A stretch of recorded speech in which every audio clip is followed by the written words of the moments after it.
So Facebook thought they could stop me. Um, they thought they could stop me. They thought they could stop my flow. But I promised y'all I was gonna be on here. Facebook caps lives at 8 hours. I had no idea. Never been on live for 8 hours before. But look at us learning new things today. Um, give me 1 second because I gotta bring this guy here on. Um, let me send him the link. All right. Here you go. Well, we're back. I told y'all I'm in this thing. I told y'all I'm in it. I don't know if y'all thought I was serious or y'all thought like this was a game. But I told y'all my goal was to be on here until we raise the money, and we haven't raised all the money, so we bike. I told y'all like I'm very serious about this. And like I also told, like I was also saying earlier, this last how many hours it takes is about to be really interesting because it's about to be very interesting. So with that being said, we bake. Hey Jamie, I'm still here. I'm still here. And I want to say we are at $17,963 raised. So we're almost at $18,000. Yay! All right, cool. And with that being said, I gotta bring in a gentleman who really needs no introduction and needs here mentoring streets. He's well known for what he's done. He's the founder of Low Country Youth Services, the Distinguished Gentlemen's Club, Connections in You Incorporated. He's now the program director at Real Champions Incorporated. We're gonna get into that. He's someone I counted an honor and a privilege to know as a friend, as a brother, someone I respect, love, admire, appreciate. Every other verb you can think of that's a good one. Not any bad, no bad verbs, all good verbs. My bro, formerly Officer Ricardo Perry, now known as Ricardo Perry. Don't be frozen. Can you hear me? I can hear you. All right, perfect. What's up, man? What's up, brother? How you doing? Hey, man, I'm here, bro. Hour number 8. We in Listen, here. listen. Are you okay? I'm good, bro. I told you it's about to get interesting. This is this is gonna be the interesting. somebody get this man a Red Bull or something. Hey, I already I drank one like an hour ago. I'm good Oh though. wow. We Good to here. see you, brother. Good to see Good to you. see you, man. So those for the 10 people on Earth who don't know who you are, man, please introduce yourself to the audience, man. So I'm Ricardo Perry, um, born and raised in North Charleston, South Yeah, Carolina, Ferndale. Um, Married almost 12 years. husband to Got one wife. husband, husband to one wife, two beautiful kids, one adorable granddaughter. Currently living down in Bluffton. Um, I'm not sure I'm gonna plant my roots down there because Right. I think I want to come back home. But uh, um, yeah, man, just in this mentoring field, and this is my passion. This is my heart, and this is where I will. This is the work that I'll die doing. Yeah, man. Yeah, man. So let's get right to it, man. For those who don't know, if you don't know, if this is your first time hearing about LYS or DGC or anything, you may be wondering to yourself like, who is this guy? Well, I would tell you you're one brand new and you should do better, do some research, and then secondly, I would tell you that this guy here is really the foundation on which everything was built. I always talk about uh, and I guess I'll leave it to you to sort of tell the story. Where did this whole thing come from?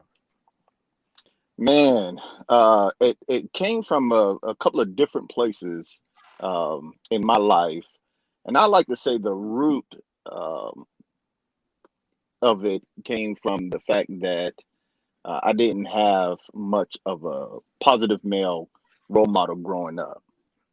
It was always, me and my mom and my sister, and so, I went through the journey to manhood, facing a couple of different challenges, Mm, and as I became, as I got older and matured more, I, I thought to myself, what if I had a positive male role model? Would would I not have faced some of those challenges? Mm, Would things had been different for me? And the truth of the matter is, things would have been different. I probably would have made better choices um, with my life, but that's something I learned, and that's where my passion came from. So when I became a cop, I look at these boys that I dealt with on the street. This is before I started working in the school, mhm, and all of them had one thing in common: no positive male role model. All of mm, them. And so when I started working in the school, for some reason, all the challenging students got sent to me. And these challenging students, specifically the boys, again, one thing in common: no positive male role model. mm, And so, thinking about my life and the things that I experienced, thinking about these young men and looking at, what they can potentially experience. And I said to myself, we need to do something about this.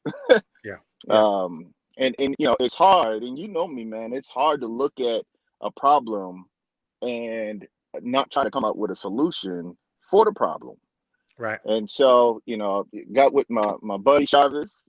Shout out to Jarvis. Shout out to Jarvis. He was watching Um, earlier.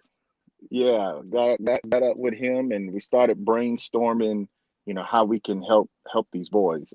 Some of who were relatives of mine, and some who I started working with at the school level. Mm, And from there, literally, it started with a couple of cousins and my little brother. He's an adult now, and I would take a few of them, to Myrtle Beach every so often throughout the year, and we would get together and do the whole male bonding thing. And we just took that same model and put it in the club, Distinguished mm, Gentlemen's Club, and we started building that brotherhood, that bond um, that Josiah talked about. I listened yeah. to his segment. Mhm. Uh, just by the way, I just want to add, he gets on my nerves. He gets on. So I'm sure I hear from him later on this evening. But that brotherhood was important. Iron sharpens iron. And what we started doing was taking adult men who had already gone through the transitions of boyhood, the transition of manhood.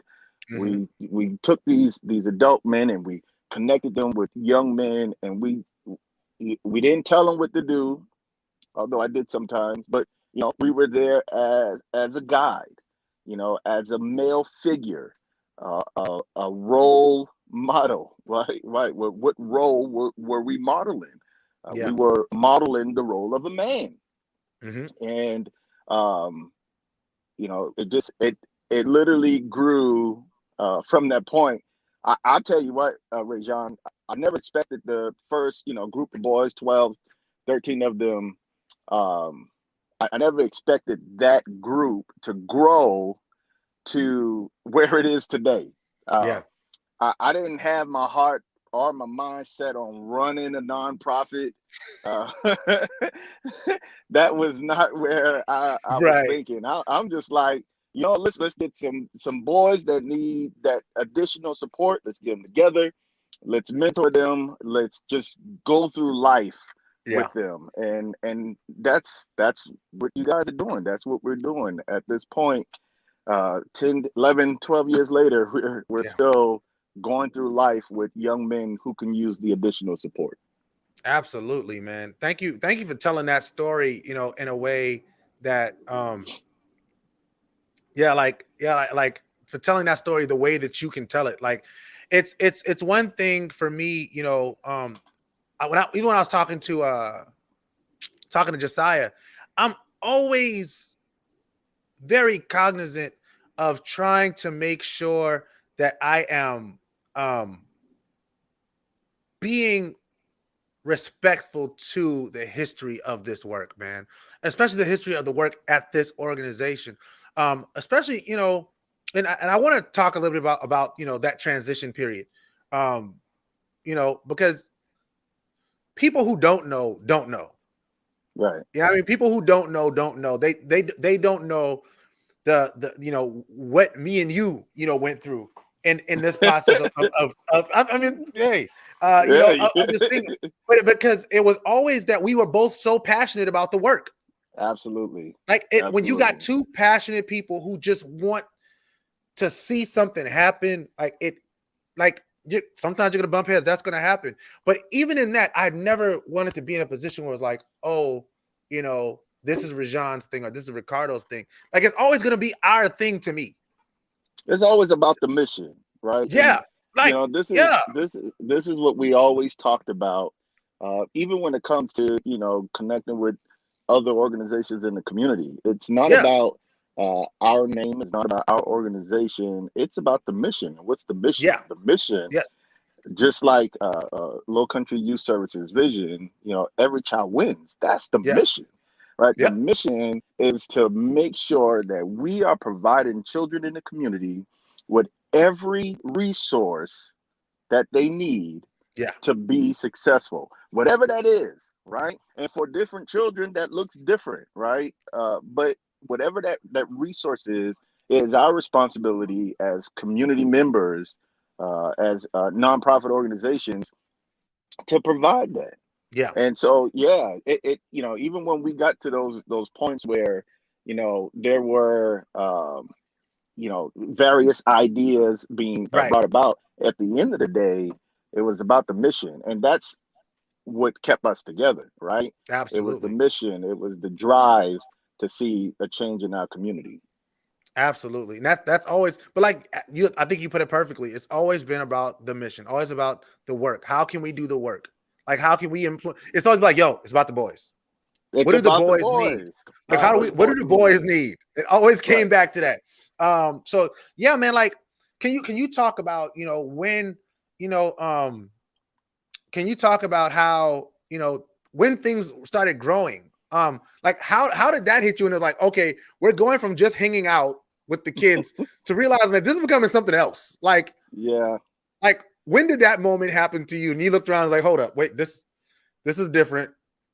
I don't recognize this street. Like when did that happen for you? I probably want to say it was the third year that we were in operations. This is the year that we established the whole executive leadership Mm-hmm. team among the boys. This is the year that we did the first the big award ceremony, and I remember that ceremony specifically. Um, One of the reasons is because Live Five, shout out to Raphael James, he was Shout out to Raph. there, and every now and then that pops up in my memory on Facebook, and we see this massive amount of people in the cafeteria. We had literally between 300 to 400 people Mm, in that cafeteria, from parents, community members, siblings, families, while we honored the boy. And it was really in that moment I was like, this is not what I intended. um, and I realized, yeah, this actually is happening, and I realized this is an actual need. Like this is yeah. something that clearly people in the community recognize has to happen, and that is when I realized I was on a different street from where I Yeah. started. Yeah. So how did your like mentality wise, how did you have to shift at that time? Well, me and Jarvis used to always have this conversation. My position was I wanted to make sure that um, we never lost the personal touch of what we were doing. Yeah. But at the same time, I understood that, it was really moving more towards a business type, organization, not just hanging with the boys. Yeah. And I had to find that balance, right? Because now I knew we were entering into a an environment where we have to have specific structure. We have to have specific things in place legally to continue to operate. But at Yeah. the same time, I wanted to make sure that we still had the family brotherhood bond. I didn't want us to start looking like a business and Hmm. feeling like a business, Yeah. because that wasn't the basis of the program. Right. Yeah. Uh, the basis of the program was to lead with relationship, right? When we connect with these boys, we led with relationship. Everything that we taught them, it was taught because of the relationship. Yeah. Yeah. And so that's always been the most important piece, in my opinion, is we have to have a relationship in order to teach and instruct and guide the young men that we're Hmm. working with. Yeah. It's hard to tell a person, you know, give a person advice, or suggest they do specific things. One, if you don't know them, and two, if you don't have a relationship with them. I remember Yeah. one time we had a mentor, new mentor, signed up. He came to one of the meetings, and one of the boys was using some language they shouldn't have been used, and the mentor pulled him to the side and literally dug into him. And again, it's a new mentor, so this kid, he's I like, don't know you. right, like, who's he talking to? Like, who is this guy? And then I had to talk to the mentor. This is not how Yeah. we deal with them.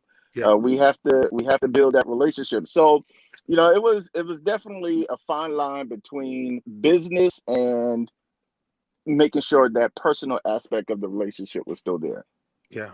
Yeah. That's I think you just worded it really well. Because that's something I fight as well. Within, the confines of, what we do now. Right. Is making sure that, because that's the thing I always tell the mentors, like, yo, if the kids don't know your name, you're not mentoring them. I don't know Right. what you Right. I don't know.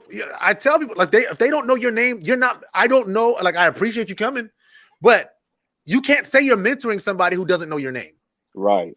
Yes, it's about And relationship. yeah, so like the same thing to that same point that you were just making about, being able to chastise. You can chastise. What do we always say? Time equals what? Influence. Every Influence. single That's time. right. I cannot influence you if I don't have the time in. That's right. It like trust is, and that's another thing I thought about today.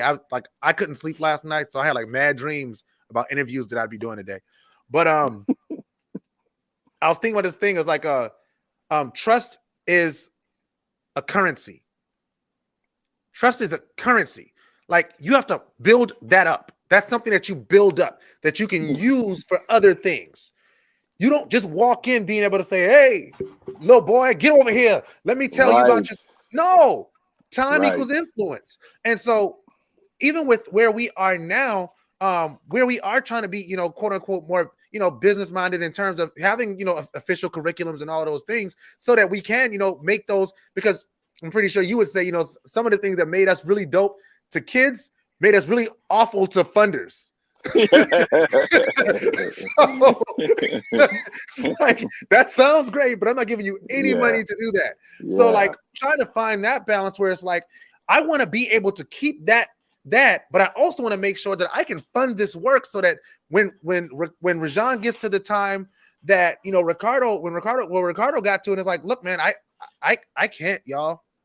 I want to be able to pay somebody to come in and take my position, because if I'm paying somebody, they're probably going to come in with some kind of experience in this thing, and they're going to be able Right. to take what I did and make it even better. And that's Right. what I Right. think even when I think me and you talked in what was it, 2018? I think it was in 2007, 2018. And we were talking about, the about like transition, like handoff kind of thing. Right. And you were ready to go. And I was like, bro, I just came back from the Coca-Cola factory and I had a revelation. Remember? Do you remember outside of the Yes, Starbucks? I do. And Yes, I do. like, but it was always about making that transition in a way that when we walk away from it, whether it be you, whether it be me, whether it be whoever comes after me, that this thing lasts beyond us. DGC Yes. Tokyo. Yeah. DGC Tokyo, You still right? talking about Tokyo. DGC Tokyo. Me and Sam still talking about DGC Tokyo. That's the vision, is that no matter what, you want to make sure that this thing, one, it doesn't lose its touch. That's why when I was talking to Josiah, I told him, like, yo, man, I want you to come back. We need the kids who were here first. Y'all gonna hold a wheel in place. Y'all be the ones who say, nah, Right. Mr. Rajon, we don't. That's no. Why are you doing that? That's Right. nuts. Don't do that. That goes completely away from what we are. as an organization. But the further you get away from that original body, it is harder to keep that wheel in the road. So I want to ask you this. As we started to expand and we started to grow,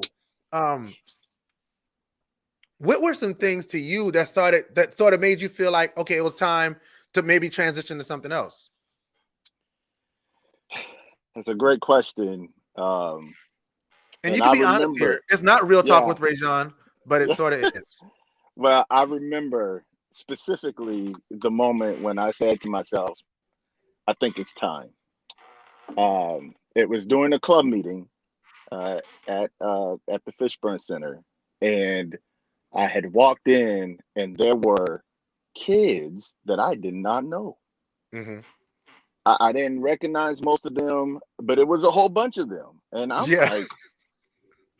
like I really, at that point, I felt like I was at a place where it can go on without me being here, without people, depending on uh, OP being there, right? Because the truth is, we know some of those boys, they were only there because OP was there, and I didn't want that, but that's just the way it was. Yeah. Um, but it was always about DGC, and I wanted the guys to love DGC, right? Love Yeah. the mission, love the idea that we're serving the community, love the idea that there's a brotherhood, love the idea that they can continue to encourage one another. And when I saw that, in essence, they no longer needed me, I was good. Yeah. I was good, and that's when I started thinking it's time to do something else. Yeah. I feel that. I feel that. Especially because, like when your whole thing is lead with relationship. And it's like, I lead with relationship. If the relationship's not there, then what am I really leading with? And I can understand, like, after hearing you say it that way, I mean, I understood then, but I just wanted for there's a lot of people that never heard you talk about this part. Yeah. Right. So, and if you don't know, you may assume that other things happened that caused you to leave. And I want to make sure people definitely understand that there was nothing between us that caused you Right. to leave. Like, I was like, nah, bro, like we cooking, Right. let's go. But I also Right. respected the fact that you were like, nah, like you got it. Like, no, you cook. Yeah. Yeah. You know what I mean? Like, And, no, and, you and cook. I was confident in your ability to cook. You had already cooked, and I tasted it, and I said, this don't taste too bad. Yeah, yeah, And that was another reason why it was okay. Like, I was good. I knew that I was leaving it in great hands. Um, and I'll never forget, you've always promised to keep it going. And I know yeah, sometimes, Rajon, I know it gets hard. Like, I know, I know, but you've always been a man of your word, and I you're gonna keep going, and you're gonna keep going until someone else is prepared to take your spot, yeah, um, just like someone was prepared to take my spot. And I think it's important for leaders to always realize I'm not going to be the one leading always. And we yeah, always have to prepare. Sam used to always tell us this. We need to have another man, a second man to yeah, do what we do, take over yeah, our responsibilities. And and that's what happened. And yeah. so it made the transition easier because I knew it was in good hands. Yeah, man. Well, I appreciate that. I've always, I remember, just to take people back a little bit to when our first interaction. I remember, when I texted, I messaged on Facebook. For those who don't know, I was teaching at St. Stephen Elementary School, and I decided to leave the school to find a school that was closer to my house because I was driving really far. But I still wanted to do some work with kids after school.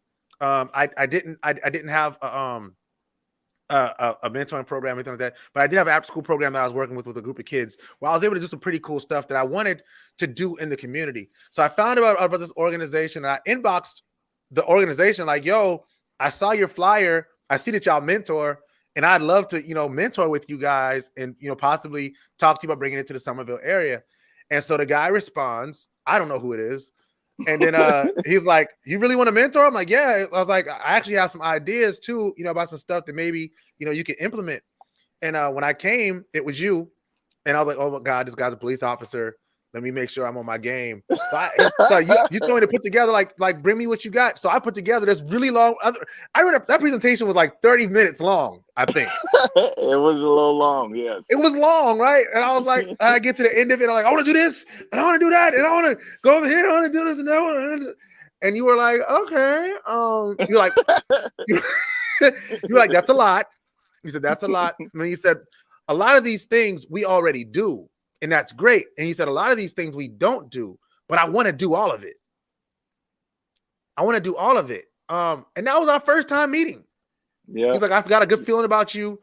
I want you to take our name, take the tax EIN, take the logo, go to Somerville and start a branch, man. Like, do it. Now, we don't have no money for you. He said, we don't got no money for you now. Money now. Hey, you got to get your own money, and you got to start your own mentors. You got to get your own mentors, and bring your kids in. But go up there, man. Let's see what you can do. And I called Sam, and we went up there and we cooked, man. And it grew so quickly. Like, it grew so quickly. And throughout the process, our relationship grew because because day one, when I walked in, you had faith in me. You had faith in my ability. Right. And that gave me the confidence to cook. Like, and for those who don't know, cook means do what I do. Cook means do what you do. So when we talk about that, like when I say cook, that's what I mean. Like, do whatever it is you do, whatever it is that you do in your life that you do well, do that. Cook. So like, I came to Ricardo with this like big idea, but also remember, and I mentioned this to Ken earlier. I don't know if he was watching, but when my first board meeting, when I had to propose DGC Somerville, and I was like, and I did the same thing. I'm like, yeah, so I want to do this and this and this and this. And Kenya gave you the third degree, boy. Yo, Ken was like, that sounds great, but where's this money coming from? And I mentioned that on the call earlier, Ken, so we all laughed. But Ken was like, where's this money coming from? Like, where are you going to get this? Like, do you have funders behind you or something? I'm like, no, we going to go find them because people are going to want to be behind this and da-da-da-da-da. And it was big then, right? It was this big thing that to some people sounds nuts. But you believed. You believed. And if you believed and you got behind it, then I knew I had what I needed. The second thing that happened that really influenced the way I looked at this was that video that we made. When I was like, yo, I want to know what this thing's about. I want to find out. I want to hear from these kids why this means so much to them. And we took the kids out to Riverfront Park. Me, you, Cameron, was it Kimani? No, it's Kmon, but no, Kmon wasn't there. Kmon wasn't there. No, it was Josiah, was Cameron, Josiah, Vince, Anthony, and somebody else. Cameron, Josiah, Vince, Anthony. I think that was it. Oh, Jaquan. Jaquan. Yes. So it was us, and we just out there, and they're just talking about this thing, and I'm sitting here watching it. Like, that was 2016. Yeah. And I was like, this thing is dope. Like, I was like, this thing is dope. I was like, one, I don't want to come in and mess this up. Like, I would never want to mess this up. These guys really love this thing. This thing means more to them than anybody outside of this will ever understand. And so everything I've ever done has been through that lens of the boys have to feel this way about it. You know, I've always said, whenever I talk to the boys about DGC, this is your club. This is your program. You know, every time, we used to have our staff meeting, we would try to, determine what is it we're going to do with the boys. What outings are we going to plan? What activities are we going to do? we always went back to, well, let's find out from the boys, Yeah. right? What is it that they want? Because again, this was their club. Yeah. And I always wanted them to have that ownership because, if you own it, if you have the ownership of the program, then you would have higher expectations. You would set Yeah. a higher standard, not just for you, but for everybody else that comes through. Yeah. Yeah. Absolutely. Absolutely. So let's fast forward to, you walk away, the day At least I comes, you're like, thought I was yo, walking away. I know, right? As soon as I thought I was out, they pulled me right back in. But what was that time period like for you between walking away and then getting back into it? Honestly, I didn't know what to do with myself. Even my wife, there'd be times where, a second Saturday roll around and I'm at home and she's like, this is weird, because for years on second Saturday, Howdy. we was with the boys. Yeah. And so it was just weird. I was really in an uncomfortable place because I was always used to, being busy with DGC. And at that point, and when we talked about me transitioning, like I was like, all right, here's Yeah. everything. Here's I'm the here's the emails, the I'm dropping these password. boxes off. Don't call me. No, but I'm good. I'm good. but yeah, it was an uncomfortable place, and it's almost like as if I had to find a new hobby. um but I was definitely able to spend more time with my family and build more of a relationship with them, which is another reason for the transition. But then you just can't run from the thing that you've been called to do. That part. Yeah, like, yeah, that's really what it boils down to. And here I'm back in the field. So let's talk about you being back in the field, bro, because we want to make sure that we let people know, where you at, what you're doing. You're like, what happened to Ricardo? Like he's doing Yeah, stuff. He's he still being he important. disappeared. He disappeared. He fell off the face of the earth. Yeah.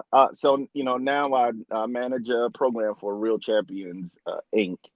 It's a program down in Jasper County, and the motto is similar to DGC. Um, when I was dealing with DGC, as far as the amount of time I spent with the boys Yeah. outside of club meetings. And so what we do is we actually hire the mentors, um, pay them full-time salary, and we give them a cohort of kids, 8 kids. And the kids that we choose to work with, they are what we consider most vulnerable. So, there's vulnerability in just about every child's life, but Right. the kids that we target are the ones that are considered most vulnerable Hmm. because of maybe some adverse childhood experiences, or because of teen parenting. Their mom is a teen parent, or they lack that additional support at home. Um, it's just a variety of things come into play Hmm. as we select the kids that we choose to work with. But the cool thing that I love about the model is we start working with them in kindergarten, and you know how I always felt about the elementary age kids. Yeah. Yeah. We started working with them. We start working with them in kindergarten, first grade, and we keep them literally until they graduate from high school. Mm. Um, and I tell parents this when their child join our program. I say your kid comes out of our program one of two ways.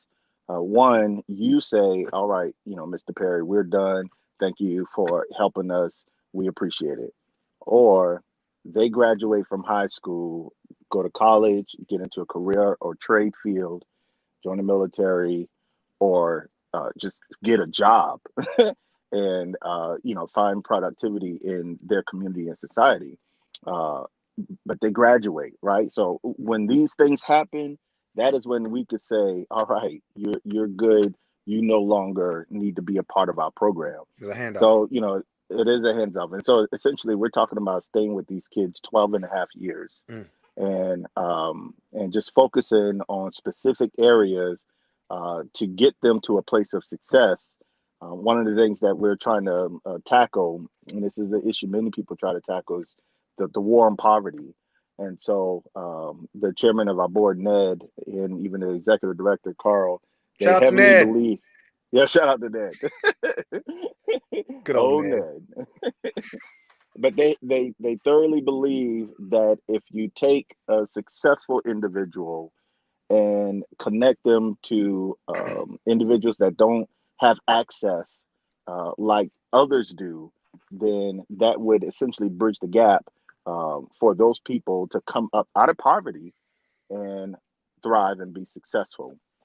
And so, it's the idea of breaking the circle, the cycle of generational poverty. So, one of the things also that we look for is that the families that we work with, they've been in poverty for some generations. Yeah. And when we work with that kid, we're literally modeling, taking advantage of teachable moments, leading with relationships, and teaching those skills necessary. Now, we talk about business and personal. I always tell the mentors, to that kid, y'all are just hanging out. You're their friends, you're their homeboy, homegirl, but on the back end, well, we got a business to run. And so, there's reports that needs to be done, and there's, training that has to happen, and Yeah. documentation that has to take place. So that's really the crux of the program. Each of the mentors get 8 kids, and they stay with that kid. We're asking them 3 to 5 years because we don't expect them to stay 12 and a half, but Right. that kid is going to stay with us for 12 and a half years. Okay. Well, that's amazing. That Yeah. that's an amazing model. I see Lori. Lori said, "Hey, Lori. Um, oh wow, all the way through high school, amazing." So Yeah. yeah, so like that Yeah. that is amazing. Like just that model. How did you guys develop that model? Well, so there's an organization on the West Coast called Friends of the Children, and they've been doing this specific model for 25 years. And so, based off their research and their evidence, Ned and Carl, they decided to implement that same model down here in the Low Country. Mm. But again, it's DGC, right? It's when a kid joins DGC in the third grade, how long do they stay in the program? So they graduate from high school. Till they Or they graduate from high decide school. like Or they now. decide, right? Yeah. Or they, they do something off the wall and be like, hey, you can't be Eh, bearing our name. right. Right. Yeah. But it's just that it's that consistent relationship, right? It's them knowing every second Saturday we're going to connect with other men, other brothers, to have that additional support. Yeah. It's them knowing that they could pick up the phone call and call Rajon or call McKendrick or call any of the mentors and say, hey, I need support, I need advice, I need guidance, Yeah. and that you guys will provide it.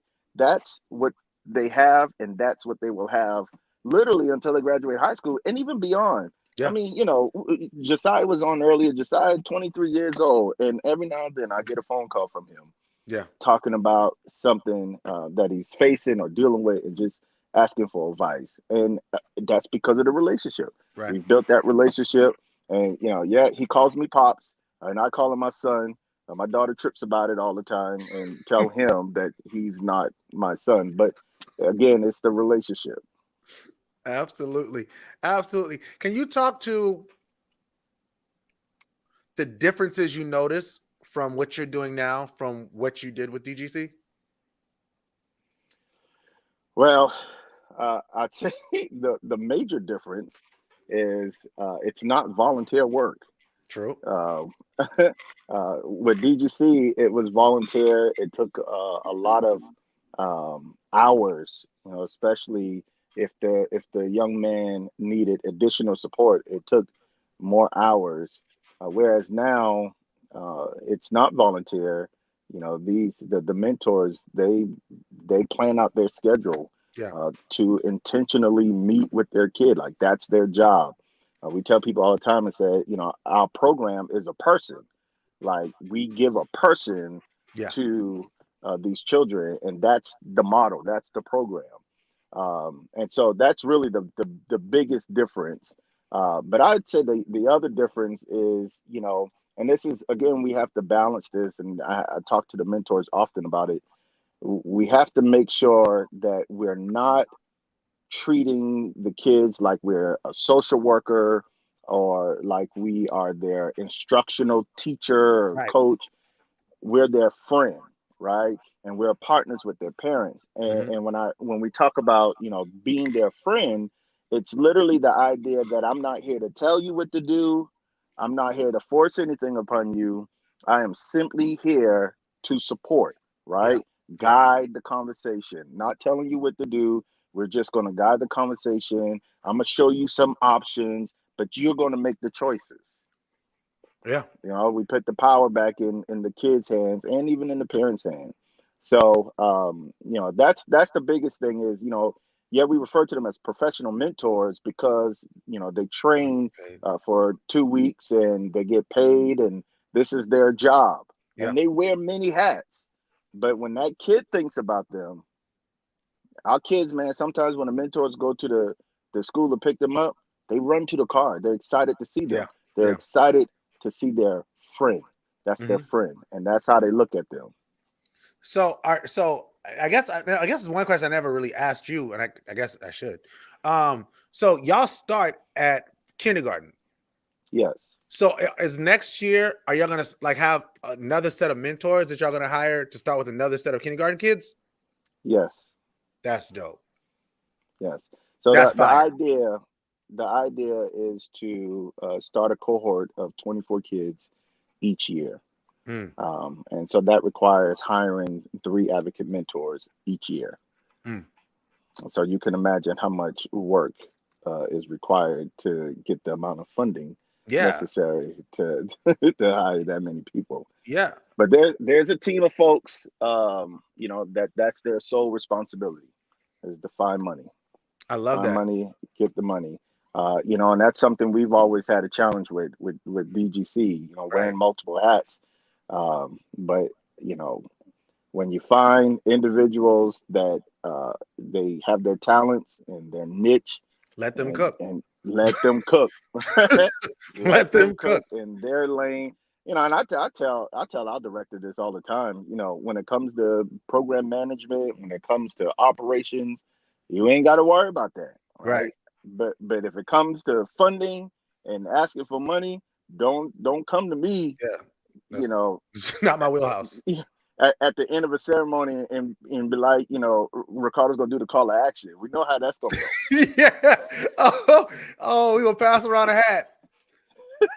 Was that, was that you or that Mr. No, Sally? that was That was Mr. Sally. that was Mr. Sally. We gonna pass around Mr. a hat. Sally. We're gonna, if you Ricardo's like, if you want to give, you Yeah, can. yeah, yeah. We knew after that the Yeah. next time Ricardo was Ricardo off. wasn't doing the Yeah, call to Ricardo action. was off the call to action committee Yeah. altogether. Shoot, I'm still trying to figure out the call to action thing, man. Like, I'm getting. That's the thing about like my growth. Over the last few years, it's really been the infrastructural stuff. Like, I Hmm. think the passion's always been there, and I think the passion probably will always be there. But I've gotten better at the infrastructural stuff. But now what I'm realizing is that I'm doing so many jobs Yeah. that it sort of mitigates my ability to grow in any one particular area. So I'm getting really good at a lot of stuff, but I'm not becoming an expert at anything. And that's the part that's like Yeah. frustrating. Yeah. Yeah. Yeah. Oh, yeah. Yeah. Totally agree with you. And that's a big thing on our team at Real Champions is, you have your roles, you have your responsibilities. Like there are times where, another department or team wants to, bring a task over to our team, and we have to say, no, like this is where we're focused. Yeah. This is what we're doing, and we want to make sure that we're mastering this lane. Yeah. You know, and like I said, I know what you're saying, man. That's always been a major challenge. Um, when I was with DGC, it's Yeah. just we appreciated the help and support that everybody provided, but at the end of the day, we're talking about volunteers. Yeah. You know, Right. it's but so much that they could do. Right. Or even that you And want to ask them to do. Right, exactly, because again, they're volunteers. But because we know that we're at that position where if something crumbles, who they coming to look at? Who they Right. gonna look at? They're gonna look at me. They're gonna look at you. Yep. And so when something is falling short, we got to pick it up. We Yeah. got to pick it up. So I tell you what, man. When I look at the amount of work the other directors at Real Champions are doing in their lane, Yeah. and then I think about you, I'm praying for you, brother. Well, I'll I'm tell you, praying for you. I'll tell you this, man. A lot of things have really come together in this last year that I'm really confident in. I'm really confident in some really dope stuff. Like I'm getting good at grant writing, Good. which is crazy. I would be a lot better at it if I didn't have to do all other stuff. But but I'm getting good at it. And like I said, like I'm getting good at a lot of things, but I'm not becoming great at anything outside of like just coming up with. I think I'm great at coming up with things. And I think if I was able to be in a position where I could just come up with things and then hand it off to people for them to do it, that would be phenomenal. But I'm not there yet. But I'm closer than I've ever been to being in that place. And I definitely feel this is my last year having a full-time job and LYS. Good. Things like this fundraiser are things that are really making me think that. Our latest, for those who are keeping track, we are now at $18,697 raised. That's awesome. Since March 1st. That is awesome. So, and that's without any corporate funders. That's without, we've only had one donation that was over $500. One. So that tells me that there is community support. There is community support. We just have to figure out how to better manage donors, right? And to make sure that we are telling the story in the way that we need to tell them, and that we're utilizing the resources that we have. Because if once a year we can put out a call as an organization and bring in roughly hopefully $25,000, because that's our goal, everybody. But if we can say that, like, Ricardo, when will we have ever said, yo, let's raise $25,000? Oh. We're like, yo, let's raise $2,500. And that would have been a struggle, right? Yeah. But like, this to me says that we're closer than we've ever been to where we want to be. And I love that. And that also sort of puts that battery pack in my back. That's like, yo, just keep digging. Just keep digging, keep charging, keep pushing. And the meetings that I'm able to be in now, the people that I can call on now as colleagues and as peers, you remember there was a time when if anybody called us for a meeting, we get geeked up. Yo, they want to meet with us? What? Right. Now it's like, all right, it's another meeting. I'm gonna go in there and meet with them. I'm gonna go in with the right intentions, and I'm not gonna go in like this means nothing to me. I see you, Antonio. We want you back, buddy. But I'm definitely not going in there like, oh my God, this is about to be the life-changing event that I used to think that one meeting was gonna be. Right. Shout out to Boeing.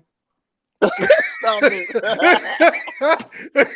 I love Boeing. Shout out to Mr. Hatton. I love Mr. Hatton. If he's watching, I knew you was about to do that, man. Hey, if I told y'all this hour is gonna be loopy. I told y'all this. I told y'all. But if y'all don't know, we got our Boeing meeting early, and it was one of the worst things you've ever seen in your life. Don't tell that story. In terms of a meeting, it was the worst meeting of all time. John, don't you tell it then. You tell it. No, we're not talking about that. But I would say this: that meeting, learned. That meeting shaped every meeting I had after it. Yeah, we learned for sure. Fam, I learned. Fam, we got our butts handed to us, man. All right, moving right along.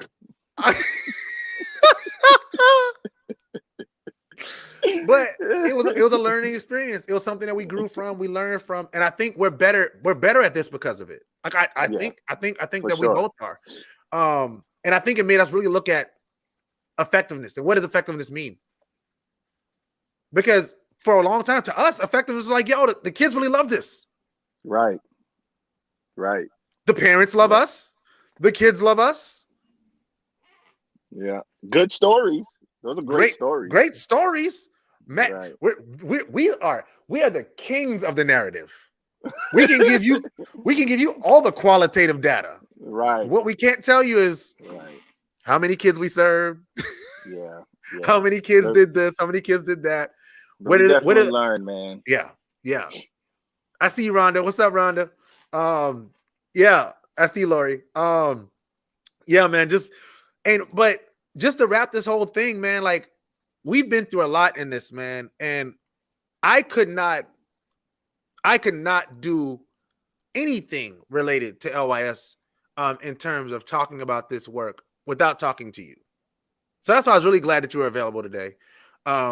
Because like there will never be a time that Ricardo Perry is not the founder of Low Country Youth Services. Like that's not a story you can tell. Right. It's not a story you can tell. And I just did an interview on Bounce Around Charleston. What, Tuesday night. And the first thing I always say is this organization was started by then Officer Ricardo Perry in 2008. Rajon Lewis came into his organization in 2016. That means for 8 years, this organization had built a legacy of excellence. For 8 years, before I ever knew what this thing was. It was up, it was running, it was going, it was doing what it was doing. And then I came. It's not that Rajon came and then it's all one story. There's no, and I want to be intentional. I always want to be intentional about showing, like I said, that deference to what came before me, to the mentors that came before me, to the boys that came before I got here. I want them involved. So Antonio, I see you, bro. I would love to have you come back and be one of these stewards, one of these guys who is reaching out to these high school kids because they need you. These middle school kids because they need you. These elementary school kids because they need you. Not only do they need you because you're a positive black man, but they also need you because you know what DGC stands for. You know what it means. You know what it's about. Josiah, Cameron, Akil, Octavius. I'm missing somebody. Kemon. You, sir. All of y'all, man, like, trust me, the doors are wide open. Y'all let me know. And there's never be a time where DGC is not what DGC has been. But understand that if DGC is ever not what you wanted it to be, it won't be because of me. It won't be because I said, hey, let's change this thing that's always worked.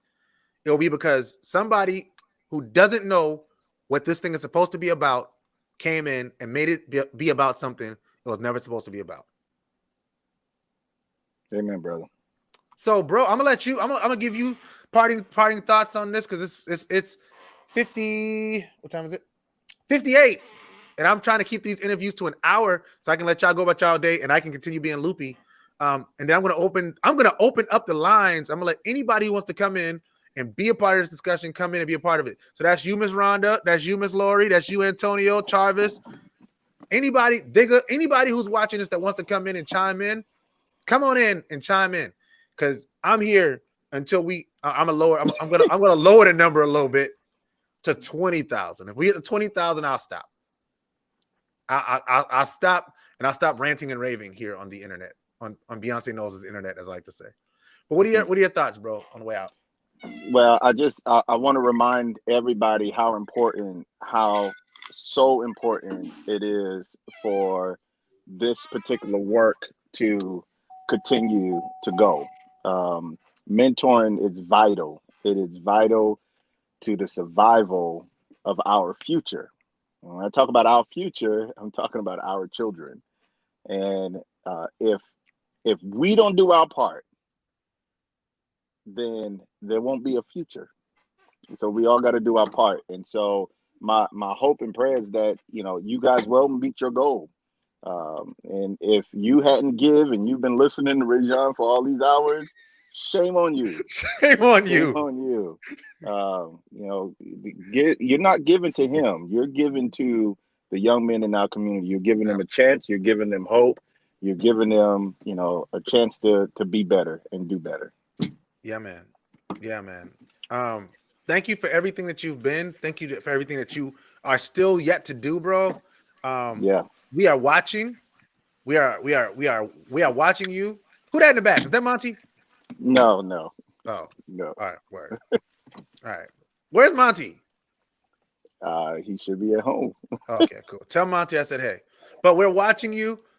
We are applauding you, man. There's nothing in this world that I wouldn't do for you. I hope you know that. Um, and Likewise. and oh, I definitely know. I know that, and I hope everybody knows that. Like I'm big on publicly stating my love for people because Yeah, if you don't, don't get all emotional no, or I don't. nothing. I'm not. I cried earlier today. I'm fine. I already got my cry for the day, buddy. So you leave me alone. Um, but I'm big. I'm big on publicly stating my love for people, like letting people know, like legit, because this thing is short, man. This For life sure. thing is short, and if you don't tell people you love them, they wonder if it's real. They wonder if it's authentic, and they wonder if it's something that you're just doing for show, or when it's comfortable. And no, I'm not gonna cry again, Antonio. So take that. But I know who you are. I know what you're about, and I stand by it no matter where you are. And if you do come back to the Chuck, the doors are open for you, my brother. I hear you, man. All right, my guy. All Thank you right. so much, man. Thank you for tuning in. Share this out and let people know that we are still $1,303 short of our goal of 20,000, and You we're guys will six get it, man. thousand $303 short of 25,000. So I think I got a way to spin this thing to get to more than 25,000, but I'm gonna need some time and some sleep before I think about it. Yeah, brother. Hey, just make sure you take a break. Get some rest. I took a break during the 12 o'clock hour. And I'm gonna get some rest. And I mean I gotta make sure I get rest. I go to church in the morning. I gotta go to church in the morning. So yeah. Into the building. Apostle. So I'll be there. All right. All right, man. I'll talk to you soon, bro. I think he's in that Bluffton area. Word, man. So I just sent out the link for the StreamYard. All you got to do if you want to come be a part of this discussion, I've been on. This is our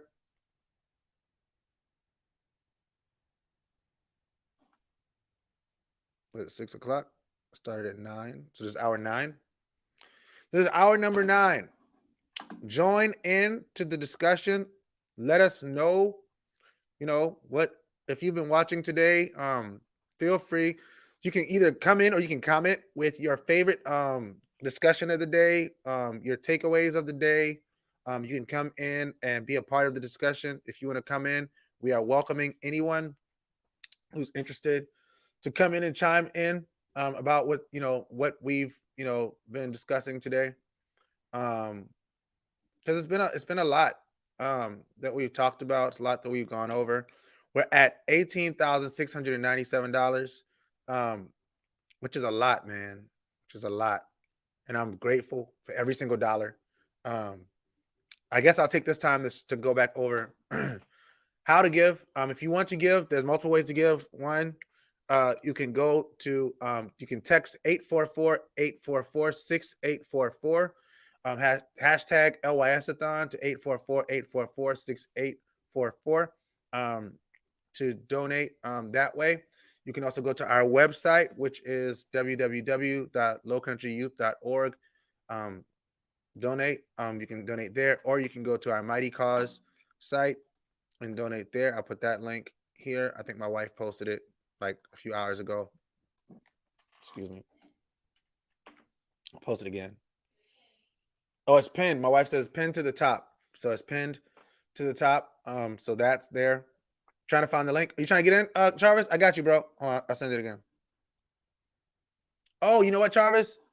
It's because I sent it through the thing. Let me inbox it to you. Matter of fact, I'll go into Facebook. And I'll put it in there. Because what it does is it doesn't allow me to comment on my personal page. Yeah, Lori, it's pretty cool, man, that we've been able to raise this much. as you know, as me and Ricardo was saying on the call, like that was something we never imagined that we could have done previously. Um, but we've been able to do that, and we're grateful, grateful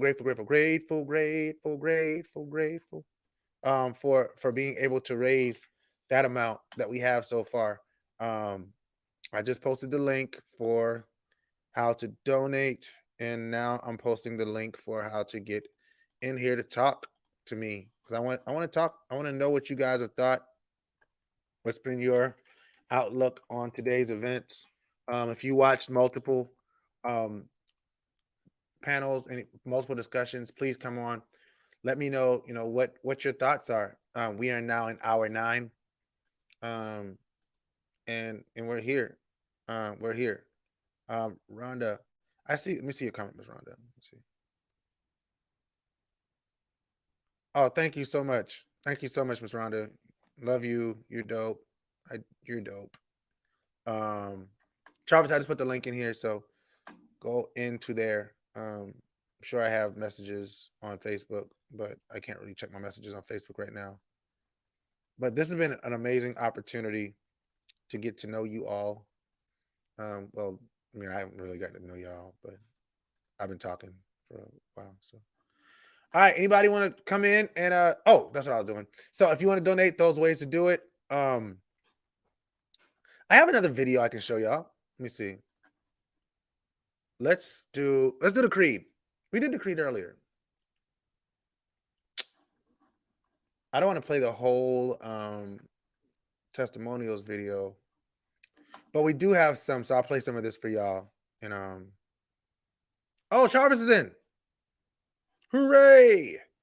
All right, bringing my bro in. Yo, one of the original DGC mentors, somebody who's been around, been doing the work since 2008. Mr. Jarvis Wood is in the building. What up, bro? Hey, how's it going, bro? Ham? Well, nothing much, man. Um, yes. What you been up to, bro? Oh man, just maintaining, elevating, and relaxing the mind. Yeah, man. So what have you been your thoughts today, man? I saw you've been watching. You know, I know you've been in and out. So what have been your thoughts, bro? Man, so just taking it back to the earlier conversation with Sam, AJ, and the other gentleman, that was really some good stuff.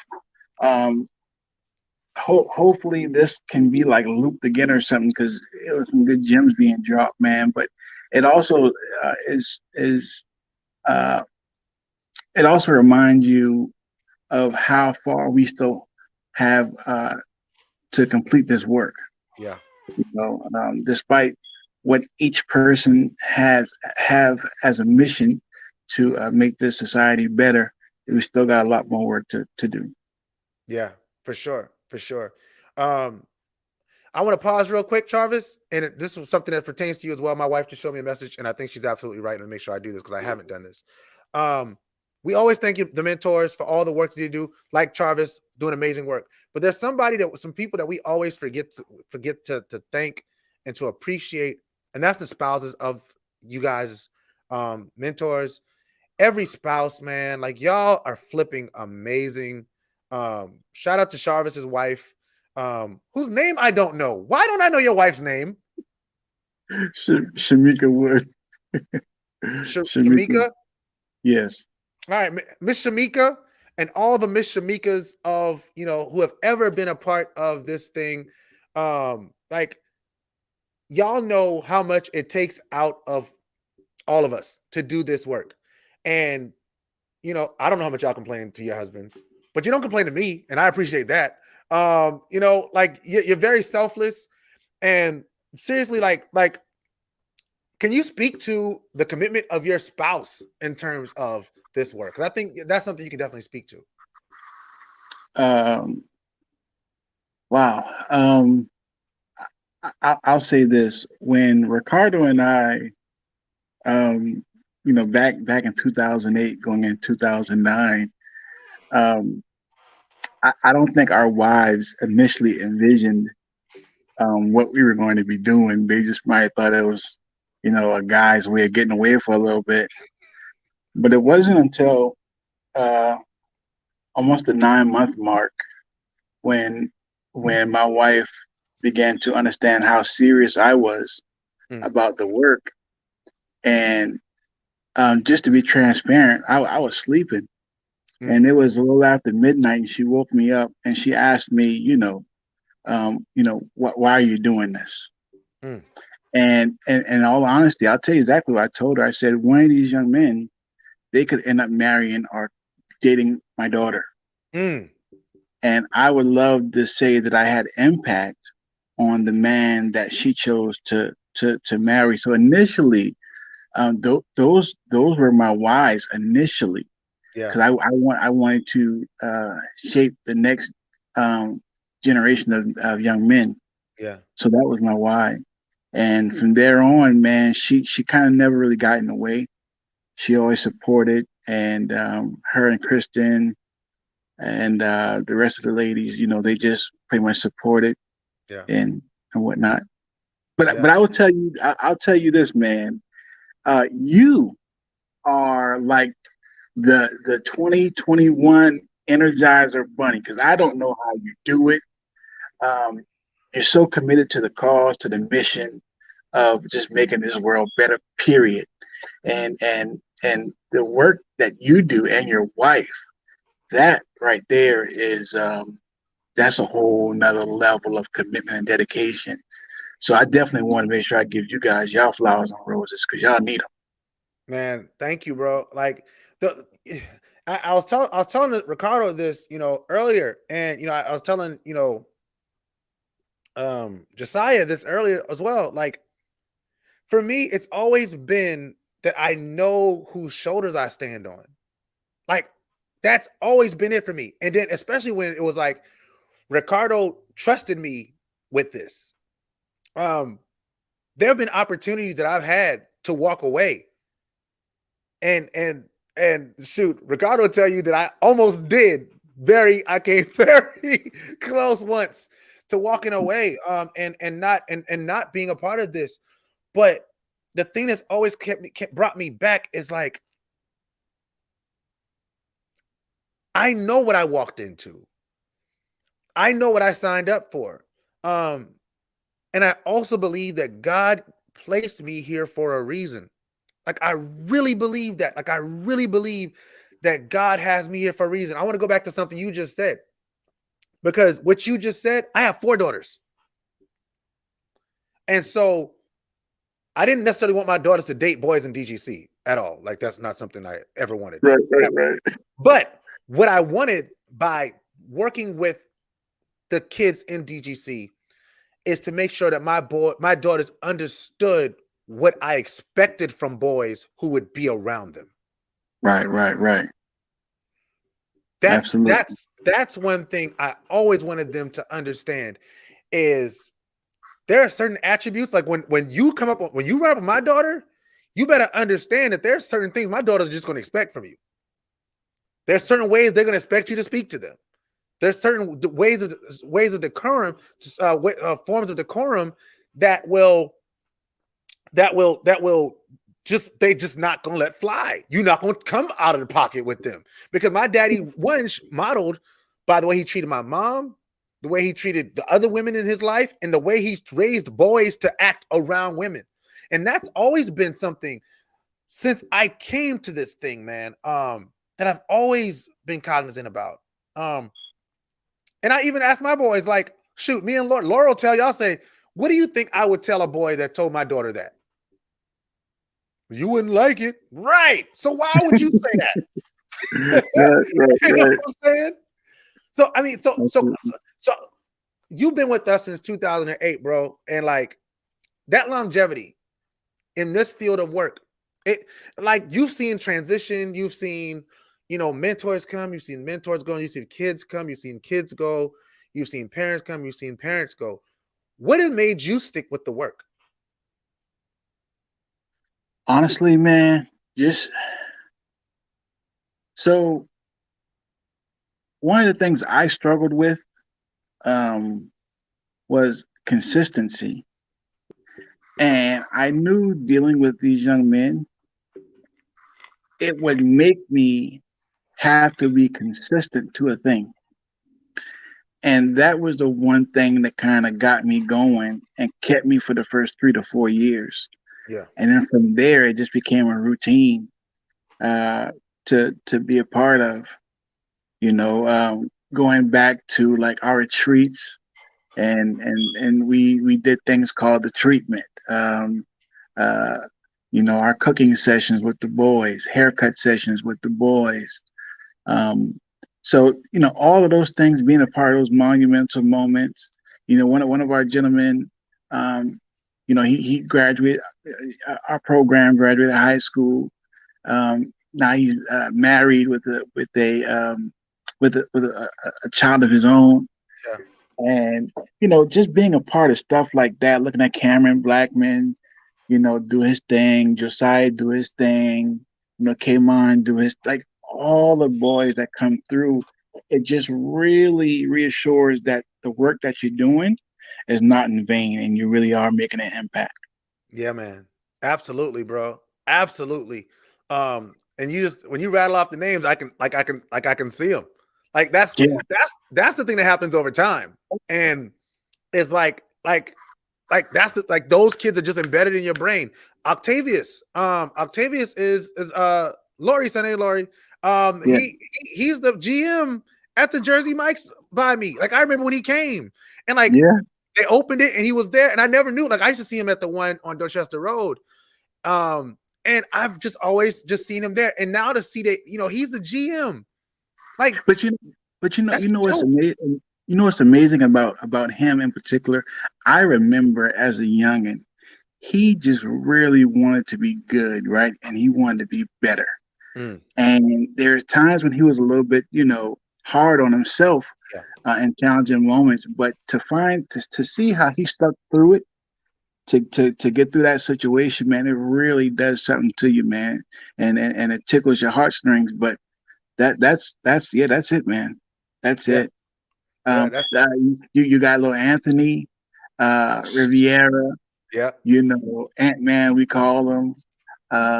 Then now I know I got your pleasure for you, but I see your son RJ doing his thing, man. So articulate and respectful, man. Like, that goes back to something that you said earlier in the other segment. Getting these children involved now before there is issues, right? So they don't have to be, caught up in different circumstances. Yeah. So it's good that they're involved early. So Yeah. yeah. Yeah. And like the idea of like making it okay to be a little boy. Like making it okay to be a little boy. I talk all the time, to my wife about like the way people diagnose things like ADHD, right? And if you look at the I'm not a medical doctor, so whatever. But you look at the symptoms that people give for ADHD, and if you read them off, it's being a little boy. It's being Right. it's being a little boy. Oh, he can't sit still for long. He blurts out things out of turn. Okay, cool. He's a little boy, so let's teach him how to be a little boy in a group of little boys. We got kids in our program now. You can speak to this who 3-4 years ago were nuts. Like this kid's crazy. And they're like our coolest kids now. And they're like, oh man, that kid's dope. Like, who knew? You know what I'm saying? Can you speak to that transition piece?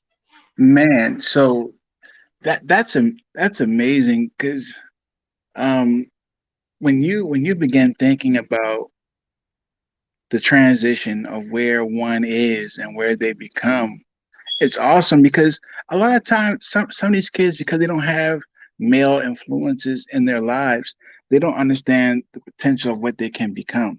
Mm, So when they start getting around other young men, not even the adult males in the club, but just other young men that understand what the standard is, they begin emulating the behavior amongst themselves, which helps them to become distinguished, yeah. right?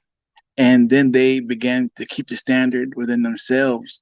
But just watching the evolution of these young men, from the different levels of the club that we have.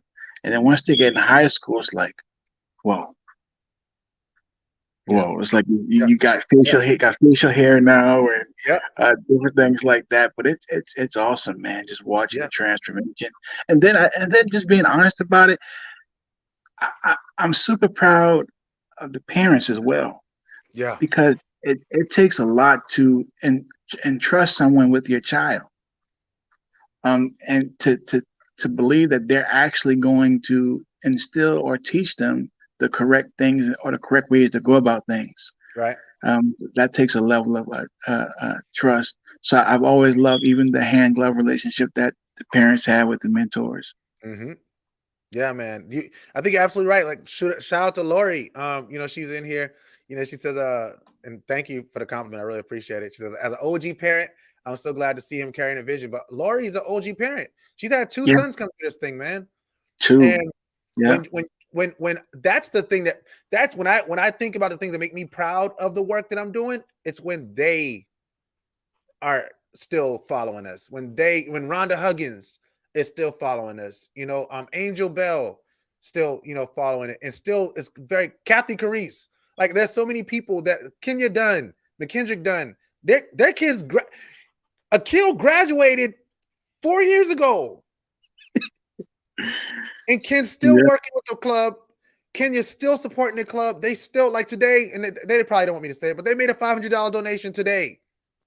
That's 4 years after their son left. That's how invested they are in this. And when that's happening, that means we're doing the right thing, Travis. That means that we're making a real impact, and we have an ability to grow this thing, bro. Like, I tell people all the time, and like, I smile and I laugh, and people think, yo, this guy's got a screw loose. And maybe I do. But I'm crazy enough to believe the God that I serve. Like, and that, not to get like deeply spiritual or nothing, but I'm crazy enough to believe that the thing that God has brought to my mind is going to happen. I just got to do Right. my part. And if that Absolutely. means that sometimes I got to lose a little bit of sleep, cool. If that means I got to work a little harder, it's cool. But even if you think about Moses, me and Ricardo used to talk. I'm ranting now. Sorry, Red Bull. Me and Ricardo used to talk about when Ricardo first told me, and we sort of mentioned it in our discussion that we were having an hour ago. But we had a talk in like 2018 when he was ready to walk away. And I had just left the Coca-Cola factory. I went to Atlanta and I visited the Coca-Cola factory, and it tells a story of Coca-Cola. And for those who don't know, there's a story of the Coca-Cola is that the guy who created Coca-Cola, his last name was Pemberton, right? Pemberton. If you go to the Coca-Cola factory, outside of the Coca-Cola factory, there's a picture, there's a statue of the guy Pemberton. Pemberton created the formula that was Coca-Cola. But Pemberton was not the person that made Coca-Cola famous. He created the formula. He perfected the formula, right? And then there was a business owner by the name of Alcott. Alcott came and bought the formula from Coca-Cola from Pemberton. And he went around and he branded it and he marketed it and he made the world find out what was great about Coca-Cola. And now Coca-Cola is one of the greatest brands that we know. There's not many brands that you know more than you see that red can. Like, when you see that red can, you know that red can. Well, Right. Pemberton didn't think of the red can. Like, so I thought about it, and then I thought about it through the lens of Moses and Joshua, right? Moses marched his people all the way to the promised land and couldn't cross. That was Joshua's job. So when me and Ricardo used to talk about it, that's the thing that we used to talk. Was like, yo, like, okay, maybe you don't get all the way there with us, but I want you as close to it as you possibly can be. Because I want to get it across the finish line for you, because I want to do this for you. So that's what it goes back to. I knew what I walked into from day one. Right. Walking in. Like, so if I'm walking into it knowing, these things, then I got to make sure that I'm willing to put in the work that it takes to get them across. And if I don't get them across, what Martin Luther King said, I may not get. I've seen the mountaintop. I may not get there with you, but I know we're gonna get there, bro. Absolutely. I know that at some point the community is gonna put its dollars behind this. And Low Country Youth Services, when Rajon Lewis is ready to hang up his mentorship hat or whistle or whatever it is that my hoodie, hang up my hoodie. When I'm ready to hang up my hoodie, there's going to be somebody trained and ready to take this thing and run with it and take it even further. Because when the people crossed into the promised land, that wasn't the end of it. All right. They still had thousands of years to live after crossing into the promised land. So we need to make sure that until Jesus comes back, this thing exists. That only happens if we're willing to give it what it needs to get there. And when me and you used to talk back, a few years after when I came in, I tell you the same thing, bro. And that's where my heart is. That's where my head is. I think we may have just crossed. Let me double check. We're $53 from crossing into $19,000. We're close to $19,000. So if you just heard that story and you were moved, then you know how they be like at the church, like run up to the thing and drop a seed, sow a seed on my story. I hate doing that stuff. But seriously though, we were trying to reach a goal. So if you could, that'd be great. This is hour 9.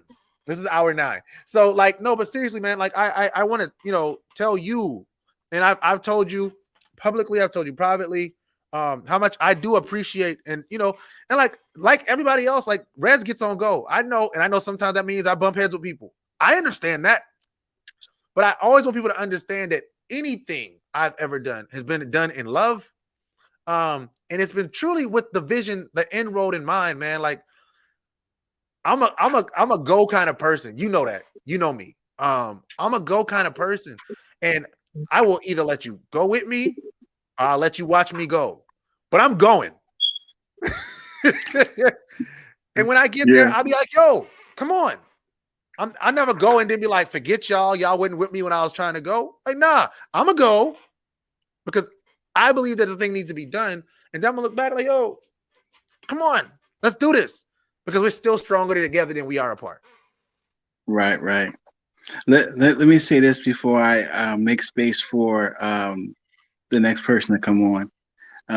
If there's someone that's watching this and you're on the fence about making a donation or what have you, there's no amount that's too little, or just every little bit helps. It helps us to be able to keep pushing forward toward the mission, with the mission. We can continue to bring plenty of people on, march on to show you what the work that the program is doing. But in these days and times, this is the time to sow that seed, as Rajon would say, and watch the harvest of our generation. We have a chance to impact them in a monumental way that will be lasting. So whatever you do, please just don't count it robbery to do anything that you can. And you know what? Right now, just being honest about it, finances may not be there for you, but you can donate your time. Go to the website and reach out and say what you can do or how you can be of service, because all of that helps get us to the goal. Yeah, man. So thank you again, Rez, for having me on. I appreciate it. God bless you and the wife, the family, and y'all continue doing what you guys do. Awesome. Hey, and we got to do dinner. Tell Miss Shamika we got to do dinner. And hold on. Whoa, I can't let you get out of here talking, because you got a new role in the program. You're now a DGC parent. Oh, yeah. You're a DGC parent. Right. Talk about that. How was CJ's first meeting? You know what? He loved it, and the brotherhood for him. Honestly, so here's the thing. I used to get our shirts done when we first started getting shirts because we didn't have shirts, and I surprised Ricardo with the shirt for his son because our sons are you know they're the same age and Yeah. whatnot, and my son still have his shirt from several years back, and he was like, "Well, Dad, do I get another shirt?"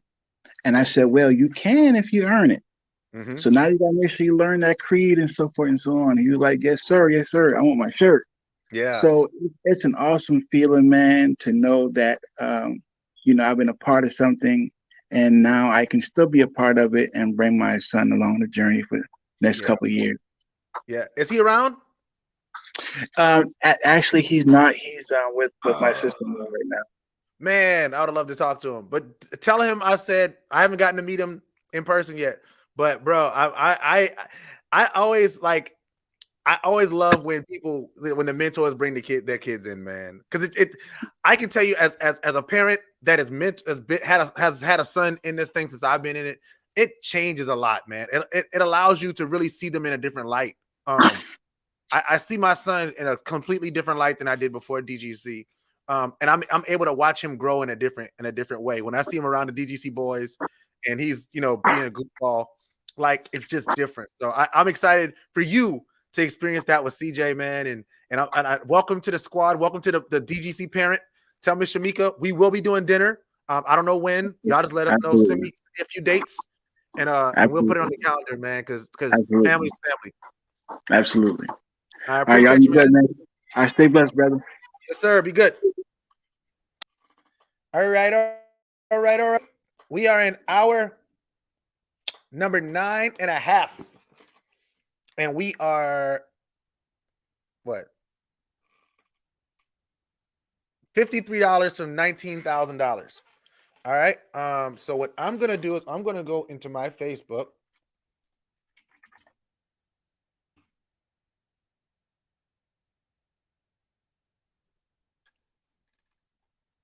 Let me see what we got.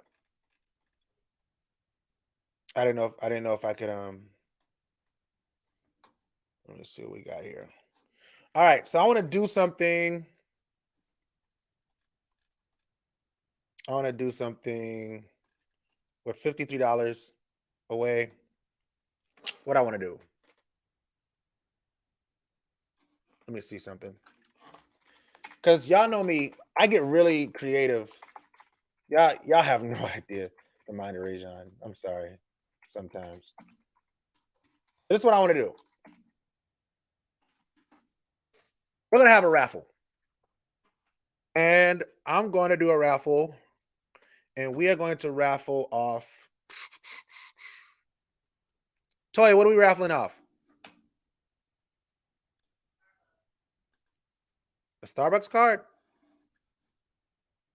All right, you want to do a gas card? A gas card? Eh, let's do something fun. Sorry, y'all. Y'all are literally watching the magic happen right before your eyes. Let me see. Hey, just come down here.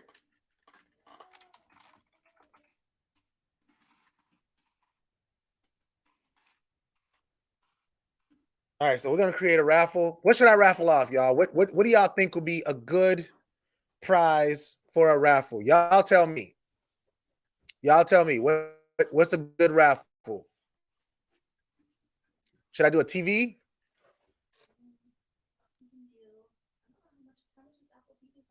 An Apple TV? That's like $250. Yeah, it's like $250. Yeah, yeah, the box, the one we have upstairs. Yeah, rich lady. Miss Lori, somebody, y'all watching, give me in the comment section, give me some ideas of something that y'all would like for me to raffle off. I was not able to get items donated to raffle, but I think that if we do a raffle, Tasha, what should I raffle? I said Starbucks. You can do a Starbucks card. Some merch. Sam says some merch. Yes, we should definitely do some. All right. Let's do a hoodie. Sam says some merch. A hoodie? We'll do a hoodie. All right. All right, we're gonna do a hoodie. And what else? And we do their color choice, right? They can pick their color. All right. No. Let's see. Let's go. We're gonna raffle. What are you calling your raffle? The LYS. Sam, thanks for continuing to watch, bro. You're my guy, man. My guy. Appreciate you, Sam. I told you I'm gonna make this thing work, man. That's a we're like just a little short of our goal. DGC merch, gift cards. All right, Miss Lori. Okay, cool. All right, we got merch, we got gift cards. All right, we got the hoodie. We can do the hoodie. We can do this hoodie, which says every child wins. Do some we could do, in fact, we could do a hoodie packet. So let's do the hoodie. Let's do the gentleman t-shirt. All right, cool.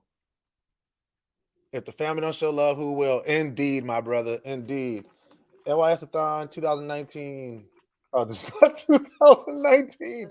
Oh my gosh. 2021. Oh my gosh. I've been on here too long. All right, fundraiser. Boom. Collect donations outside each entry. Boom. Each ticket cost. We're gonna do. Shoot. Let's do $10 a ticket. $5 a ticket. $7 a ticket. Yes. Tanya, you can't just tell me numbers and then. All right. You said 10. Let's say 7. 7. All right. $7 a ticket. Toya said $7 a ticket. All right. Now let's do 2 tickets for. Let's do $7 a ticket. And then if you want to buy 3 tickets, you get 3 tickets for $15.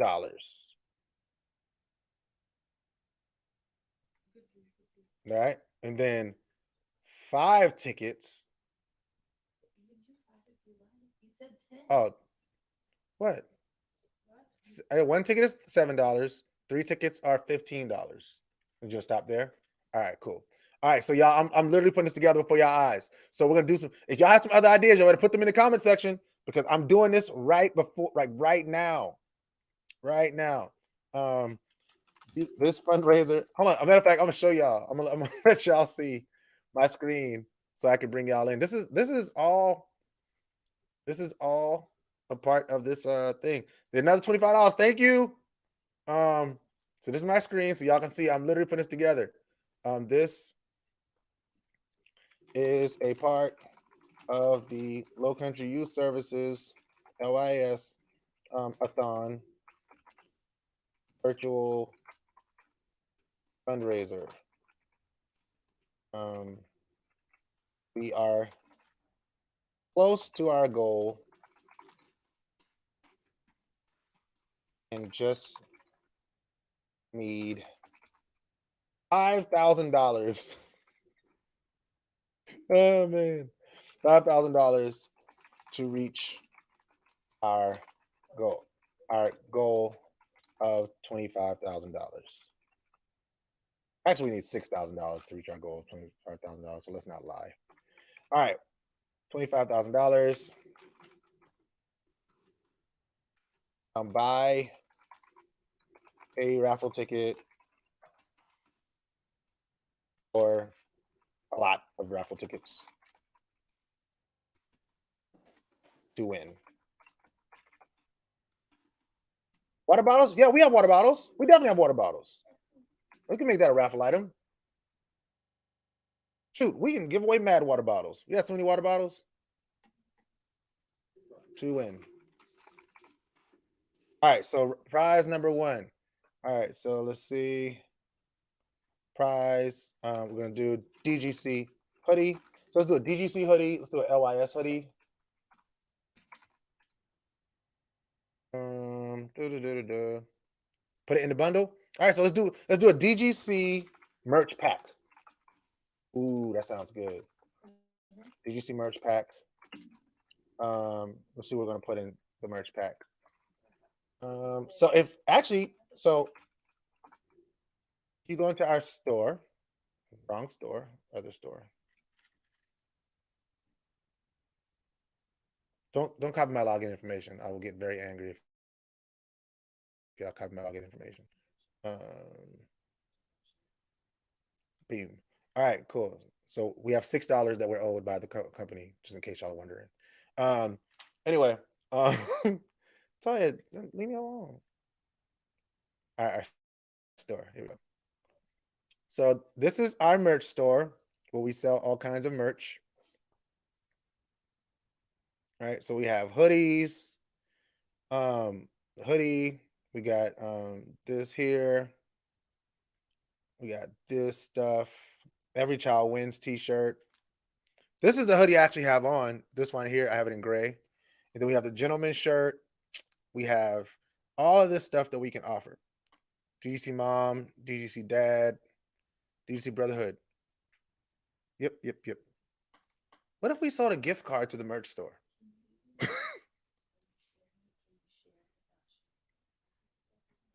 I don't know. All right, so this is the merch store. So let's do this DGC logo hoodie along with the DGC cup, water bottle, and the DGC t-shirt and a DGC mask. Yeah, I like that. So we'll do the mask, the hoodie. I mean, do people want a hoodie? It's getting warm. So it was 30 degrees this morning. Okay, but I mean, if they People okay. wear hoodies still. You wear a hoodie still for sure. All right, so hoodie. And the person will be able to pick their color of choice. Yeah, we had a merch store, Miss Lori. Yeah, we out here. So hopefully you'll win, and then you can use it. See how that all works. Let's see. Add a picture. Da, da, da, da. Oh, let me see. In fact, no. So in fact, I'm gonna run this video while I'm putting this together, and then I'll come back to you guys so you can see the stuff there. And it is the testimonials from community stakeholders, shareholders who have stakeholders, not shareholders, who have supported the organization since our inception. I'll be right back. Hi, my name is Kenya Dunn. I'll tell you why I support Low Country Youth Services. I support because they stand for one simple thing, and that is ensuring that every child wins. And they do that by providing the tools and resources needed for success. I also support Low Country Youth Services because my son benefited from the program, the Distinguished Gentlemen's Club. From the time he was 12 until the age of 18, he was surrounded by mentors who encouraged him, who taught him, and who even helped discipline him as necessary. And because of that, my son is a thriving 21-year-old senior at Coastal Carolina University, charting his way in the world. And I am forever grateful for the influence and support that the Distinguished Gentlemen Club continues to offer him to this day. And for those reasons, I am and will always be a huge supporter of Low Country Youth Services, and you should too. Growing up without a support system can be devastating to a young person. Parents are often stressed and without their own support network. And while many are doing the very best they know how, oftentimes there aren't the finances, time, or resources needed to point their youth in the right direction. That is where Low Country Youth Services intersects a young person's life. There are three key roles of mentoring, often referred to as the 3 C's: consultant, counselor, and cheerleader. Children are our future, and the youth of today are exposed to so many people, ideas, and temptations that growing up to be productive citizens is not an assured outcome. Mentors provide mentees with an experienced friend who is there to help in any number of situations. Mentoring connects a young person to personal growth and development and social and economic opportunity. Mentors help youth believe that they can create a positive future. Young people who meet regularly with their mentors are 46% less likely than their peers to start using illegal drugs, 27% less likely to start drinking, and 52% less likely to skip school. Mentoring improves the outcomes across behavioral, social, emotional, and academic areas. I have been around local country youth services and their mentoring program long enough to know youth who have become police officers, armed forces members, business people, and incredible friends, neighbors, and community volunteers. 52% of mentors work full time, but see the outcome is much bigger than the few hours a month they spend mentoring. It is both a gift to the mentee and the mentor, resulting in a bond that lasts a lifetime. I love the mission of Low Country Youth Services, and I'll always be an ardent supporter. Hey everybody, Troy McClain here. I wanted to get on and say personally that I support mentors and mentorship programs. The essence of who we are is not based on what we do, rather what we inspire others to do after us. Low Country Youth Services has been around for quite some time. I personally know some of the mentors, and I fully support them in everything that they have done, in everything that they are doing, and everything that I know that they will do in futures to come. Support, support, support. Lastly, support. We need your help. Zandrina Dunning here from the ZD Experience, Pure Concert Series, and Pure Festival. With the statistics rapidly growing for teen suicide, substance abuse, gang-related violence, bullying, and countless other effects of environmental and social influences, it's so important for today's youth to have mentors walking beside them, motivating, influencing, and helping to mold the decision makers of tomorrow that we so desperately need. Mentorship is helping to create a brighter and stronger tomorrow filled with confident educators, entrepreneurs, artists, lawyers, doctors, and so much more. Thank you to the Low Country Youth Services and Distinguished Gentlemen's Club for helping to ignite the fire inside the minds and the hearts of our youth, and for showing them by example what it means to strive for greatness and to think, grow, and live to their fullest potential. I've been in education for 20 years, working with students with disabilities and as an administrator, and now I work with 8 different schools in the Low Country, and what I know is that we can't do it alone, and we need support from mentorship programs. And the Low Country Youth Services is a great program to help support the social and emotional learning of our youth today. It's of vital importance right now that not only do kids get their academic support and the support that their teachers in the schools can give them, but our youth need the extra support that mentorship programs can provide. So please help support these programs, because with the experience that Mr. Lewis has from being an educator himself, he can really impact our students, our future leaders in such an important way. Please support. Greetings and salutations. My name is Dexter D. White, community organizer, volunteer, educator, corporate trainer, and more importantly, mentor. And I say more importantly because one of the biggest lessons I've ever learned in life is you don't know what you don't know. Mentors really help you with knowledge and experience and wisdom you never would have known you needed unless you had a mentor. Literally, it's like a parent to have your back, to be your coach, to be your advocate, to really tell you when you're wrong, that accountability partner when you need it. Really a developer to help you get through life, really a guide to help you through life. One of the biggest, proudest moments of my life is being a mentor and having mentees that look up to me. That means the world. They actually help me stay motivated and keep on the grind. So if you can, be a mentor and pick up one. So in our community, we have a diverse mix of cultures and backgrounds, which is a great thing, right? But one thing that plagues us all equally is the lack of positive male role models. Male mentoring is such a huge thing for our community that we all need to get involved in.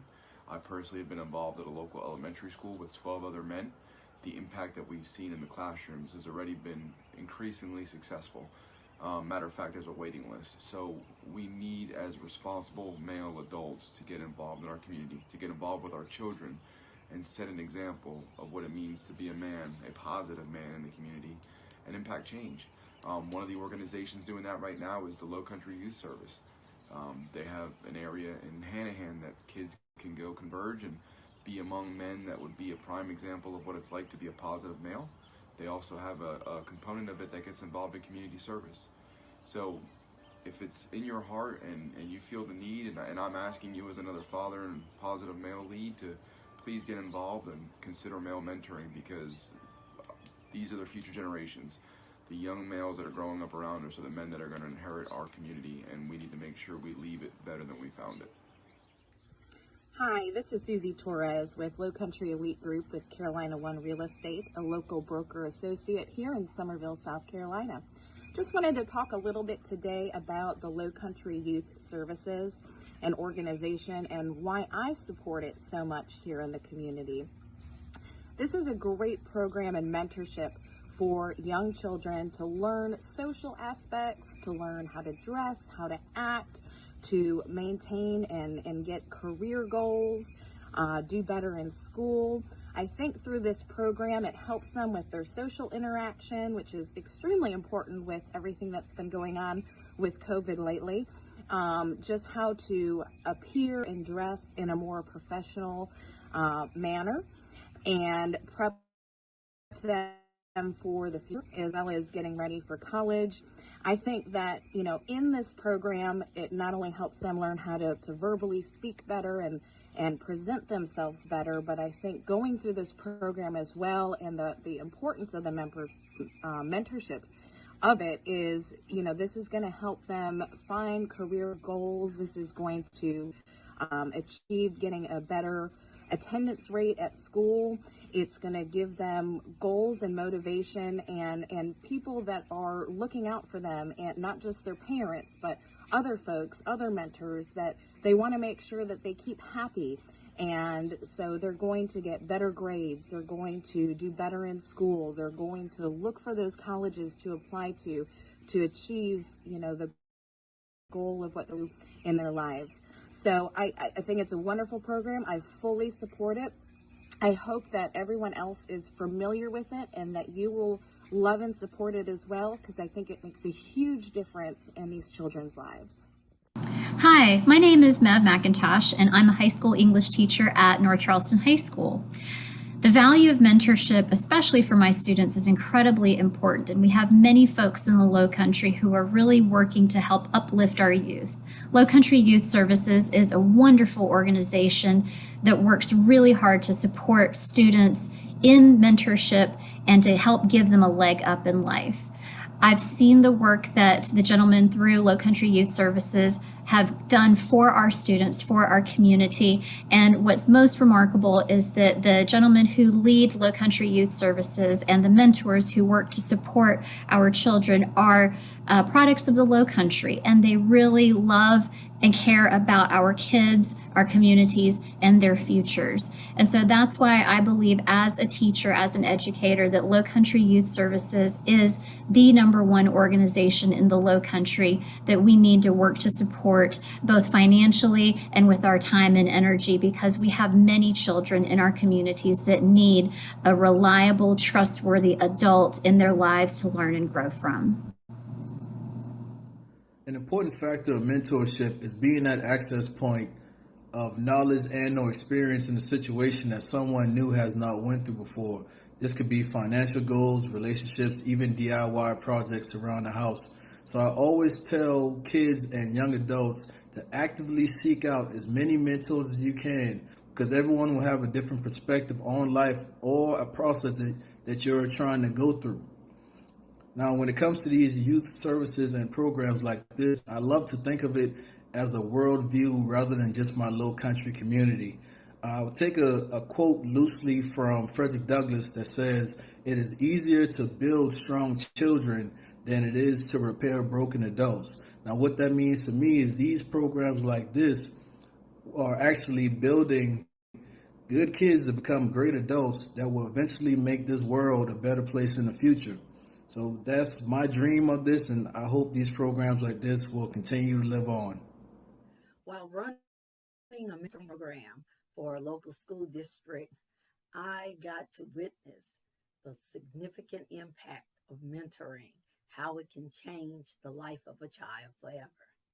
Low Country Youth Services taken mentoring and perfected the process, creating a significant impact on the children of the Low Country. They have been able to do this because, one, they have excellent leadership, and two, because they have recruited excellent mentors to work with them. The Low Country is indeed blessed to have an organization such as... I'm Butch Kennedy, and the question of the day is mentorship important, and why do I support Low Country Youth Services? I believe that mentorship is the best gift that anyone can give another person. Totally. I mean, you give someone the gift of your time, your experience, your life experiences, your history, everything. You share that with another, and you form a bond of trust. And that's very important in our community because we've got a lot of young individuals now that don't have someone else in their family to show them that. So it's very important to have mentors out there. And the thing that I like most about Low Country Youth Services is they get it. They understand. They understand that there's people out there that need their help. And there's people out there that need someone just to give them a little bit of guidance. And that's exactly what a good mentor does. It teaches you the mistakes that we've made. And we don't want you to make the same mistakes we made. So we teach you and we hope you learn from that. Mentorship is a privilege. And I'm privileged and honored to know the gentleman at Low Country Youth Services. Thank you. Hi, my name is Liz McNay, and I am a firm believer that mentors are a vital, key part of making and developing strong, healthy communities for our young people. Low Country Youth Services and its programming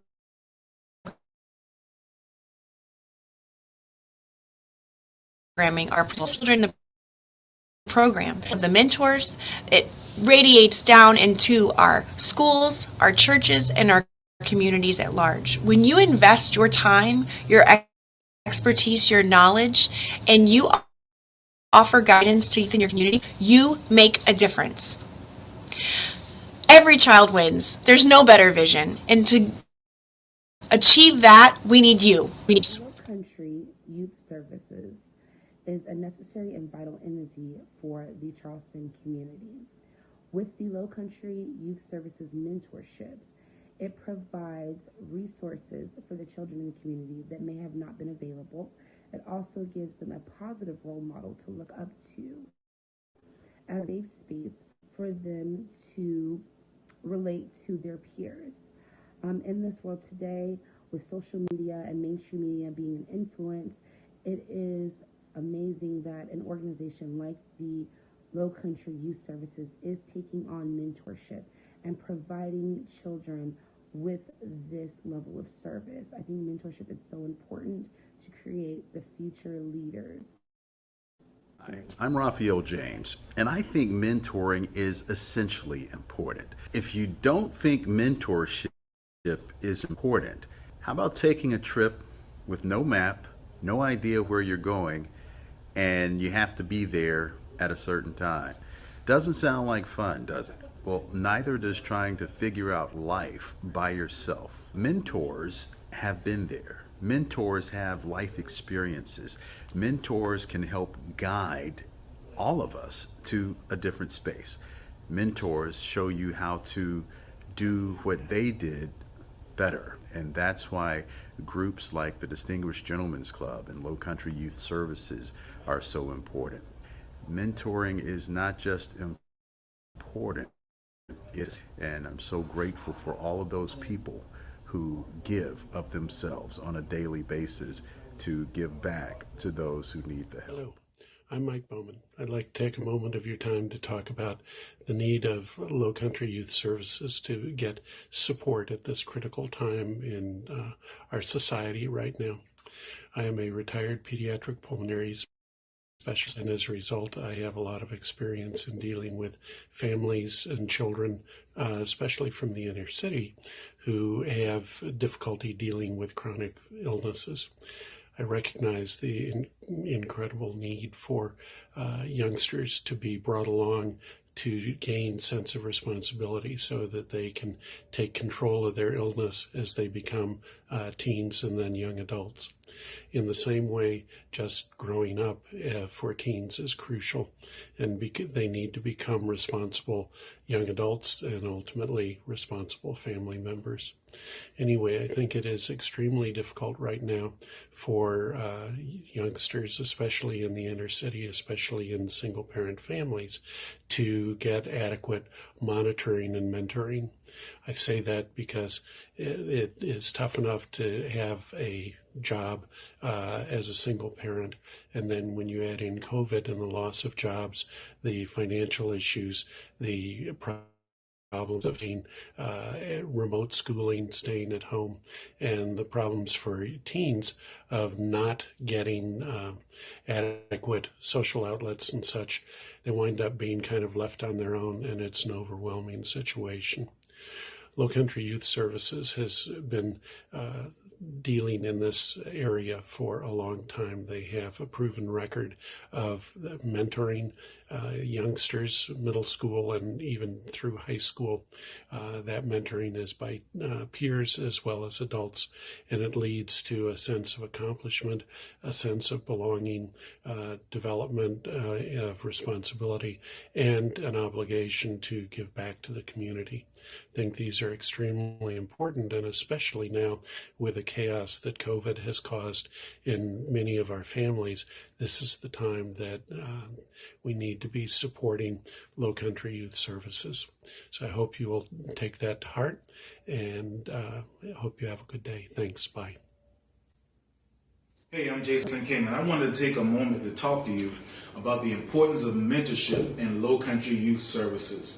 Low Country Youth Services is doing a great job to help in mentoring our children. Many of us are familiar with the African proverb, it takes a village to raise a child. And Low Country Youth Services is an extension of that village. They do college tours, they help our children with their behavior, and I myself have signed up my own nephew for this year, and every year I sponsor maybe 2 children for the end of the year banquet. Mentorship really helps our children get to where they need to go. It's like a GPS. They don't know the way sometimes. So the mentors help our young people get to where they need to go in the right direction. I support Low Country Youth Services, and I hope that you will too. I don't know which way to go. I do. But I'm afraid. I'm going to be with you every step of the way. Statements like these can define life, but they are also moments that make a mentor. Oprah Winfrey tells us that mentors help us see a glimpse into the hope that's inside of each of us. Iron sharpens iron.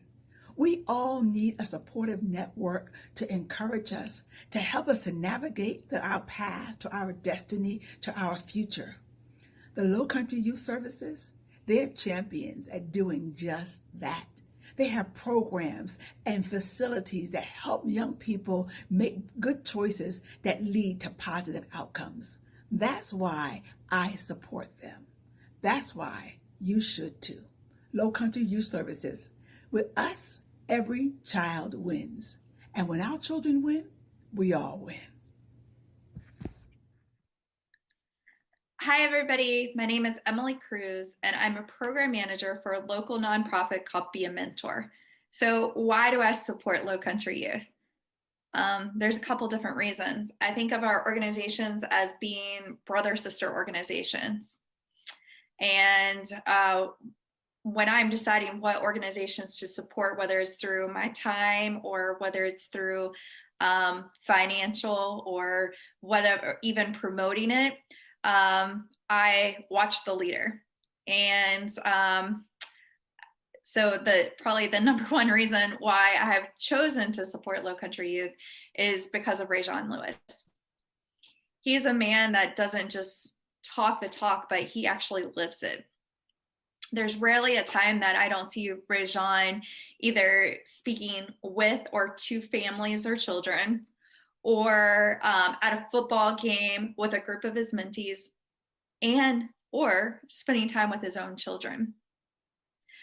In fact, my mentee a few weeks back saw a video of Rajon dancing with his daughter, and she was like, "That's so cool."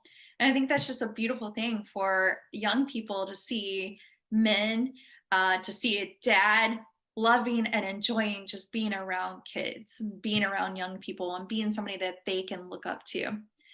The other thing that I really admire about Rajon is the fact,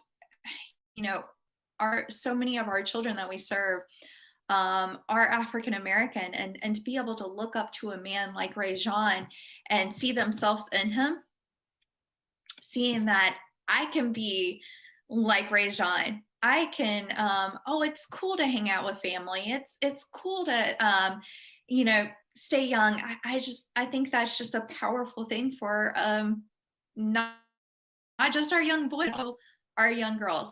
Like I said, my own mentee loved seeing that Rajon was so engaged with his child. So we need a lot more of him. So I will always continue to support in some form Low Country Youth, and I would encourage anybody to do the same. So often we are looking for ways to give. It feels good to give a Christmas gift, but there's nothing quite like giving children the ability to have relationships which open the doors to opportunities, which puts credibility behind a child's name and teaches them those skills of networking. It starts young. And that's why I'm so passionate about mentorship. And I just wish Low Country, the youth, the best. And give your support.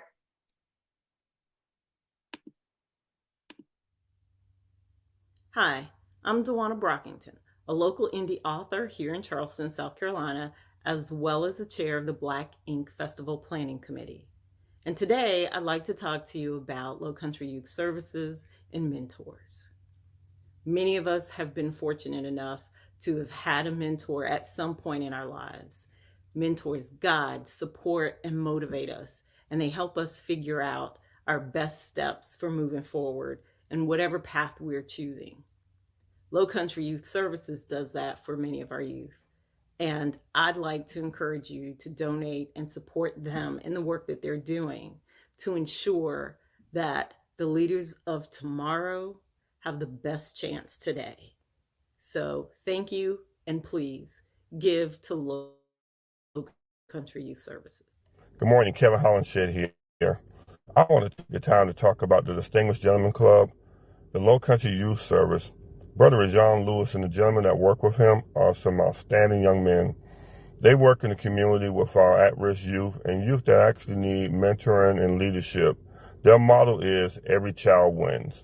So they do things like social development of youth, problem-solving skills, mentoring, building up of our young people for success. So, I can think about many times when I was young, the community helped raise me. It wasn't just my family, it was the outward look of the community that looked over me and helped me grow. So again, I want to make sure that you understand that Rajon is a great guy, a North Charleston grad. Community, please support their organization. I'm Kevin Hollenshed, and again, I want to make sure you understand that y'all need to come out and support the Distinguished Gentleman Club. Thank you. What's up, everybody? My name is Dee Dee Kennedy. I'm a local stand-up comedian, huge fan of Rajon Lewis and the Low Country Youth Services. I just wanted to hop on briefly and tell you guys why I think it's so important to mentor, to become a mentor. A mentor, by definition, is someone who teaches or gives help and advice to someone who's less experienced and most of the time a younger person. And our children today are our most valuable resource. And we can give guidance, emotional support, motivation, role modeling, not only in careers. You don't have to be the president and CEO of something like I am of my home, Kennedy home. Anyway, but not only in career, but life. As we grow into adults, we learn things, hopefully. Mostly I learned the hard way, but I would love to share my knowledge to the younger generation about how to avoid some of the missteps, conduct themselves with dignity, and the things that are pleasing to God. And Proverbs 22:6 says, train up a child in the way he should go, and when he's old, he will not depart from it. So the good book says we need to train up children in the way they should go, and we can do that by mentoring. And We can do that by supporting Low Country Youth's vision, Every Child Wins. Let's volunteer, let's mentor, and let's change the world. Bye, guys!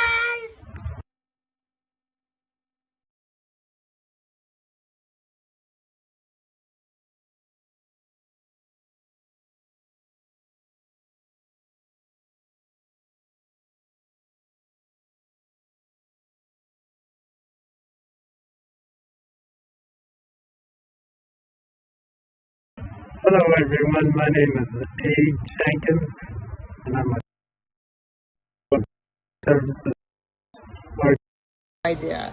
I didn't know what career I wanted. I didn't know if I was going to college. I didn't know any of it. And my mentor basically changed my trajectory.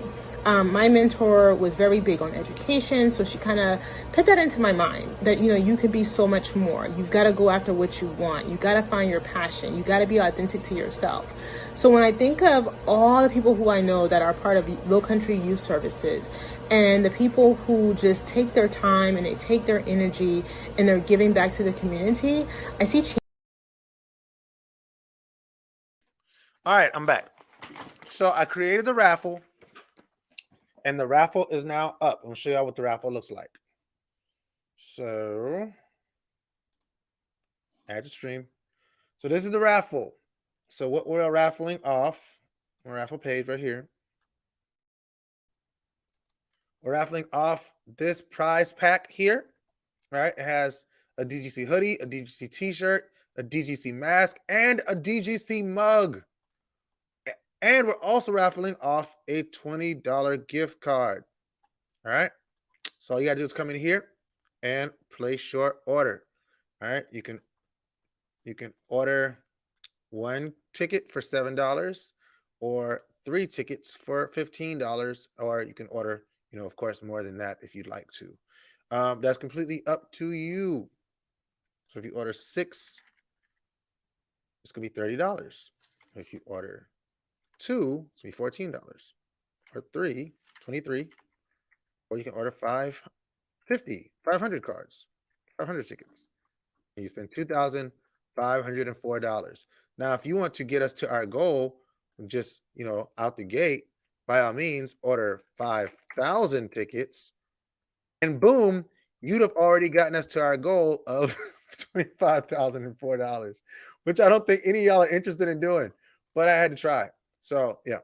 So yeah. I think if you order 1,000 tickets, it'll put us at $5,002. Just give you guys a you know where we're at now. We're at $19,092. And that's much closer than we were when we started. So that's a great thing. This is pretty cool that we're this close. I wanted to make sure that I shared. Oh, sorry, I don't want to share with y'all. Let me share this. All right, so if you look here, this is a graphic that just talks about, you know, what donations. So you can make, instead of doing a one-time donation, if you don't want to buy a raffle ticket, you just want to donate, it's perfectly fine with us. We prefer it. But you can donate, and you put in $10 a month. If you donate $10 a month, it'll cover meals for one DGC meeting. You put in $20 a month, that's $240, which will cover one child's full participation in the organization for one club year. $34 a month would sponsor a member to attend our end of the year retreat, wherever that may be that year. $50 a month would give you one grade level outing or activity, and then $100 a month would sponsor 2 gentlemen for participation throughout the club year, as well as a end of the year retreat. So that's the if you want to go monthly, because maybe you don't want to give, you know, a full, you know, $100 right now. Maybe you're like, I can give you $10 now, but if you give me $10 now, could you just like write us in? So it'd make it an automatic payment, and monthly you'd pay that $10 a month. That would, you know, that would be able to come to us until, you know, you decide that you no longer want to, you know, do that monthly contribution. But that's a great way to, you know, have continued contributions coming to support the work that we do here at Low Country Youth Services. One thing that I've seen Since we got started today, and since I've really been started in 2008, so 2016, is people really do believe in this work. And I don't take that for granted or take that lightly that they do. So we want to make sure, we try to make sure that we're fiscally responsible with the funds that we've, and that two, we're showing you guys the impact of your donation. We've had several people that have come on today that were amazing guests, giving us amazing opportunities to grow and to learn from one another. So I'm really, I hope you guys got to see today the impact and power of what we do. I've been on for 10 hours now. And I think with the raffle, I put the raffle out there. So if you would like to participate in the raffle, you have that opportunity. You can buy a raffle ticket. And if you win, then you will be able to take the prize home. Like I said, we have the DGC merch pack, as well as the gift cards. The gift card. One ticket is $7, and 3 tickets are $15. It's all for a good cause. All of it goes to the same place as the donations. If you'd rather just donate, feel free to go to our website, www.localcountryouth.org, and make that donation. Or you can come to, so I'll show you how to do that if you're interested.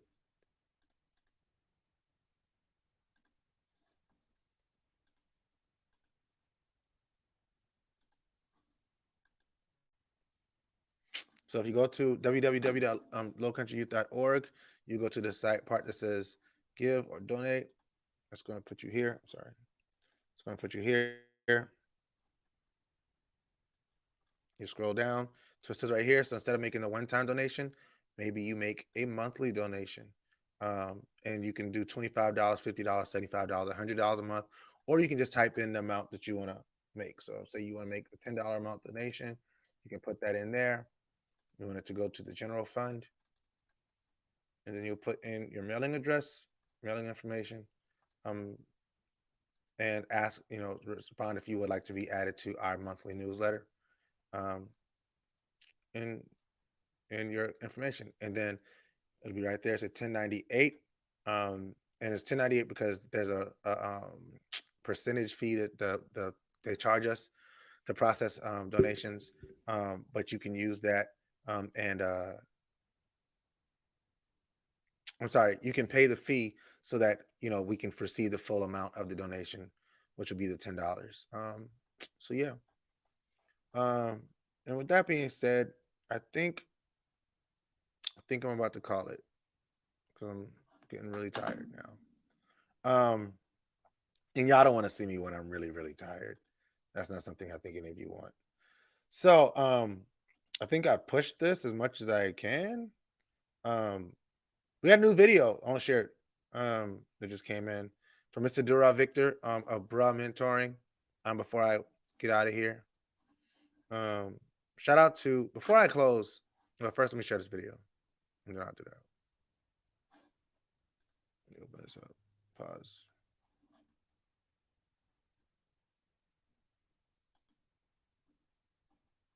Let me stop screen there. Share screen. Oh no. There we go. Boom. All right, so I'm going to share this video with y'all real quick.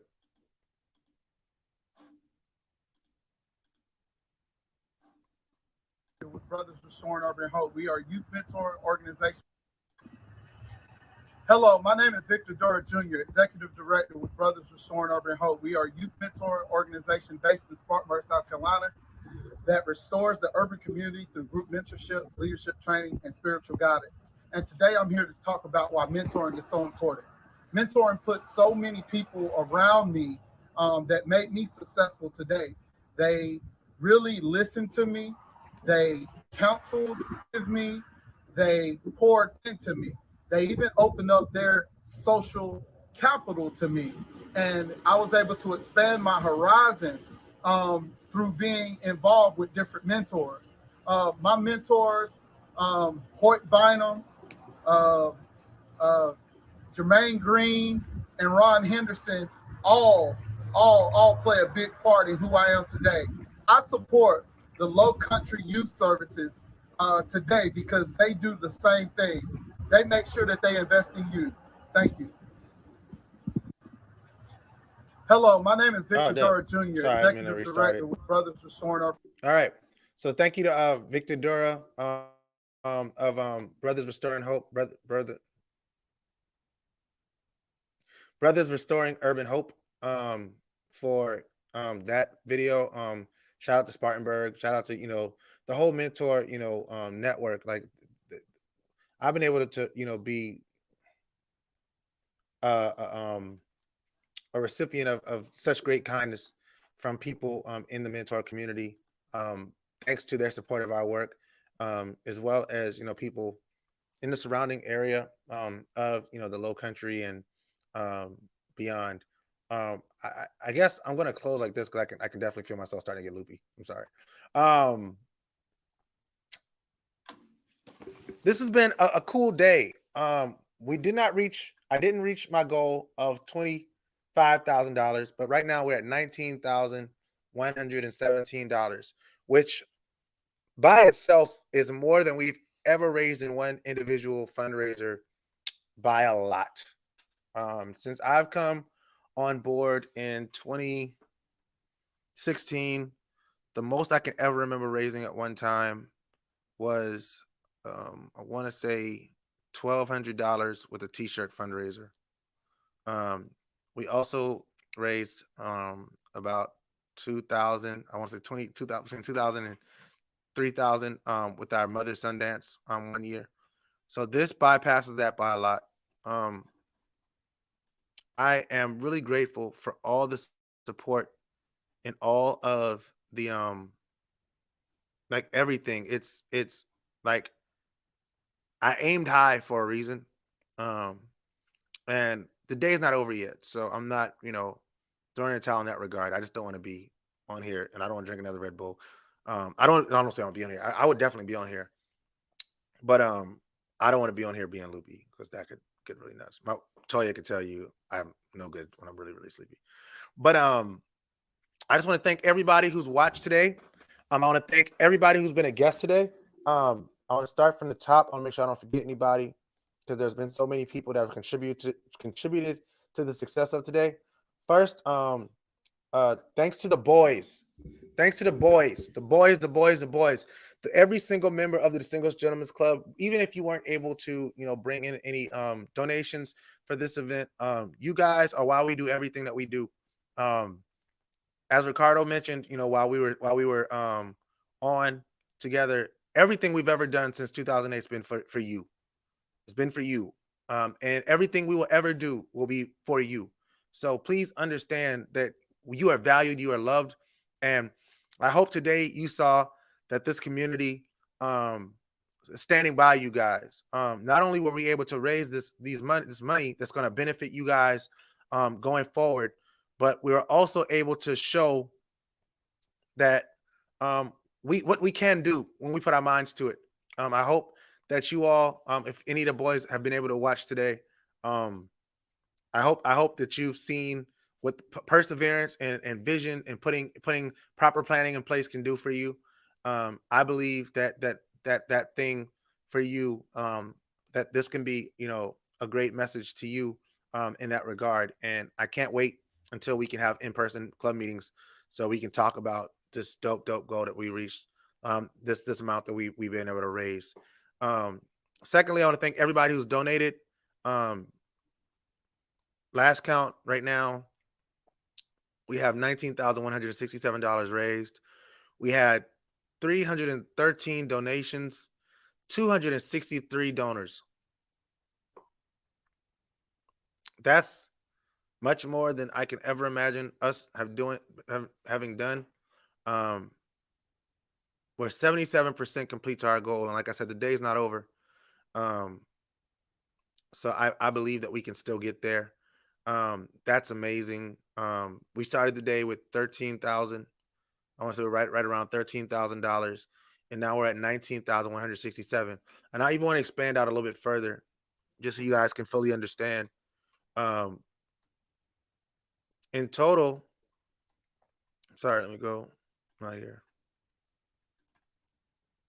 Fundraising. No, not that one. I want this one.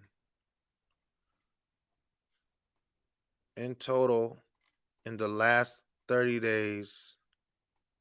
No, sorry, that's not the right one. That's not the right one. I'm trying to find this report that has like. Nope, that's not it.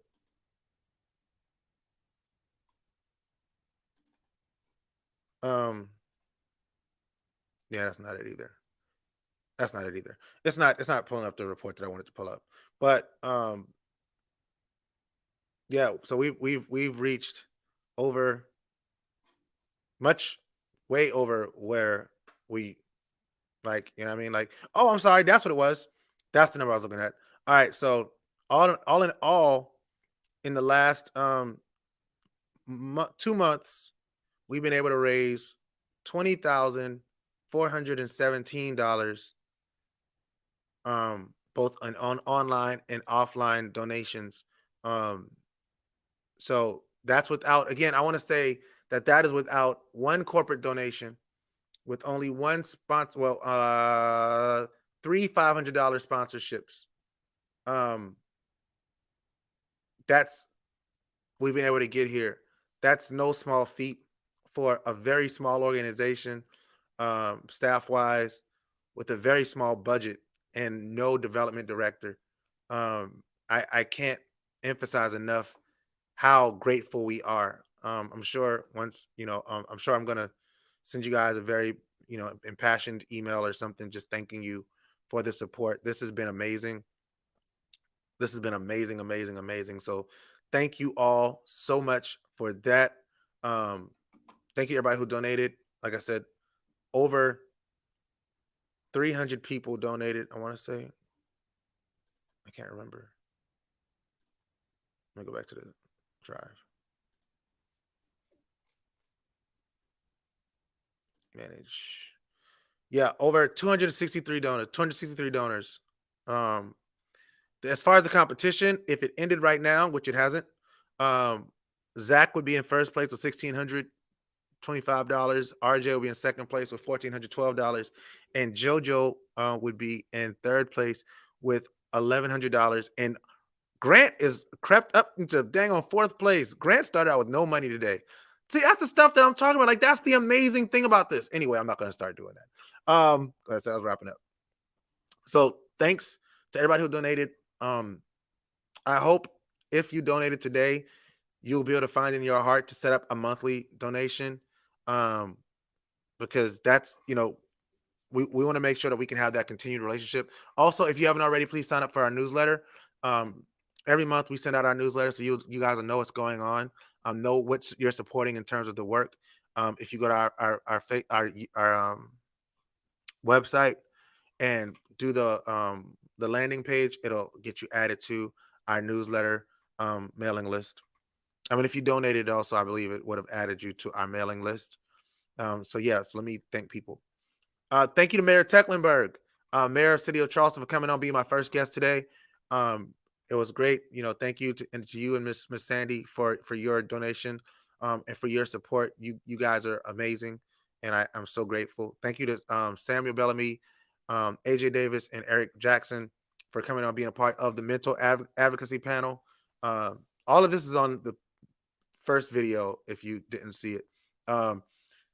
Also, thank you to the people who took part in the DGC Mentors panel, Dennis Green, Lamar Joyner, as well as McKendrick Dunn, who joined us, man. Y'all know how I feel about y'all. You guys are amazing. The community testimonials, if you sent in a video of any kind in support of Low Country Youth Services and the work that we do, I want to thank you. It's amazing that you took the time out to do it. You didn't have to, but you did. And I'm completely grateful. I'm extremely grateful. Thank you to everyone who took part in the community stakeholders panel. Jamie Beards, our board chair. Thank you. You still rocking with us. Danielle Hardy, you killed it. Thank you so much. Welcome to the board. We love to have you here, and we're excited about what's going to happen. Raphael James, my brother, my friend. Thank you, sir. Crystal Matthews, Representative Crystal Matthews, thank you for your support continually over time. The DGC parent panel. Toya, thank you, baby. I love you. You're the best in the whole wide world, and there's nobody like you anywhere. Miss Sunshine, thank you. Miss Patricia, thank you. And I don't think we had any. Oh, Monica Scott, thank you so much for joining my DGC members panel. Thank you to Brandon Corley, Zach Kennard, RJ, my son. I love you, boy. Tamaric, you guys are freaking amazing. Donations are still coming in. That's great. Thank you, Ken. Appreciate you, bro. And our alumni that came on. Thank you to Josiah Dixon, Deputy Sheriff, Colleton County Police Department, Sheriff's Office, and Ricardo Perry, founder of Low Country Youth Services. Thank you for everything, bro. And Charvis Wood, thank you, bro, for coming on and sharing, your experience. You've been with us since 2008, and we don't take it for granted, that you're still rocking with us. Last thoughts before I get out of here. I'm at 10 hours and 31 minutes. I think you guys are amazing. And thank you, Ken. I appreciate it, bro. Thank you, Sam. Appreciate y'all. I love y'all, man. Y'all are why we do what we do. I know that if I do my part, y'all got my back. And that's why I fight so hard. Because I know what it is. You guys are amazing. You guys are amazing. So we fight, we do what we do. But I'll end it with this. I hope today you all were able to see what separates LYS from a lot of other places. We're committed.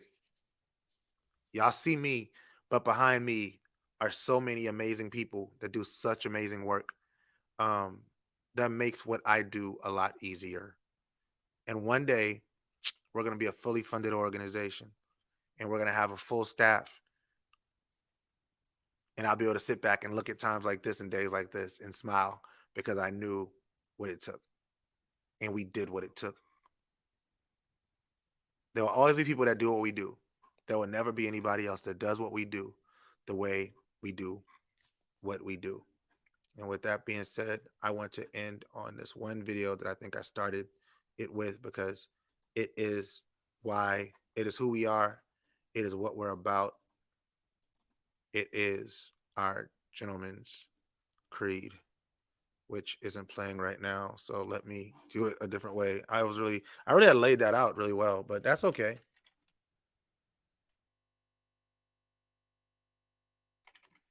Let's see. Did you see creed? YouTube. There we go. Boom. And this video is on YouTube if you want to check it out.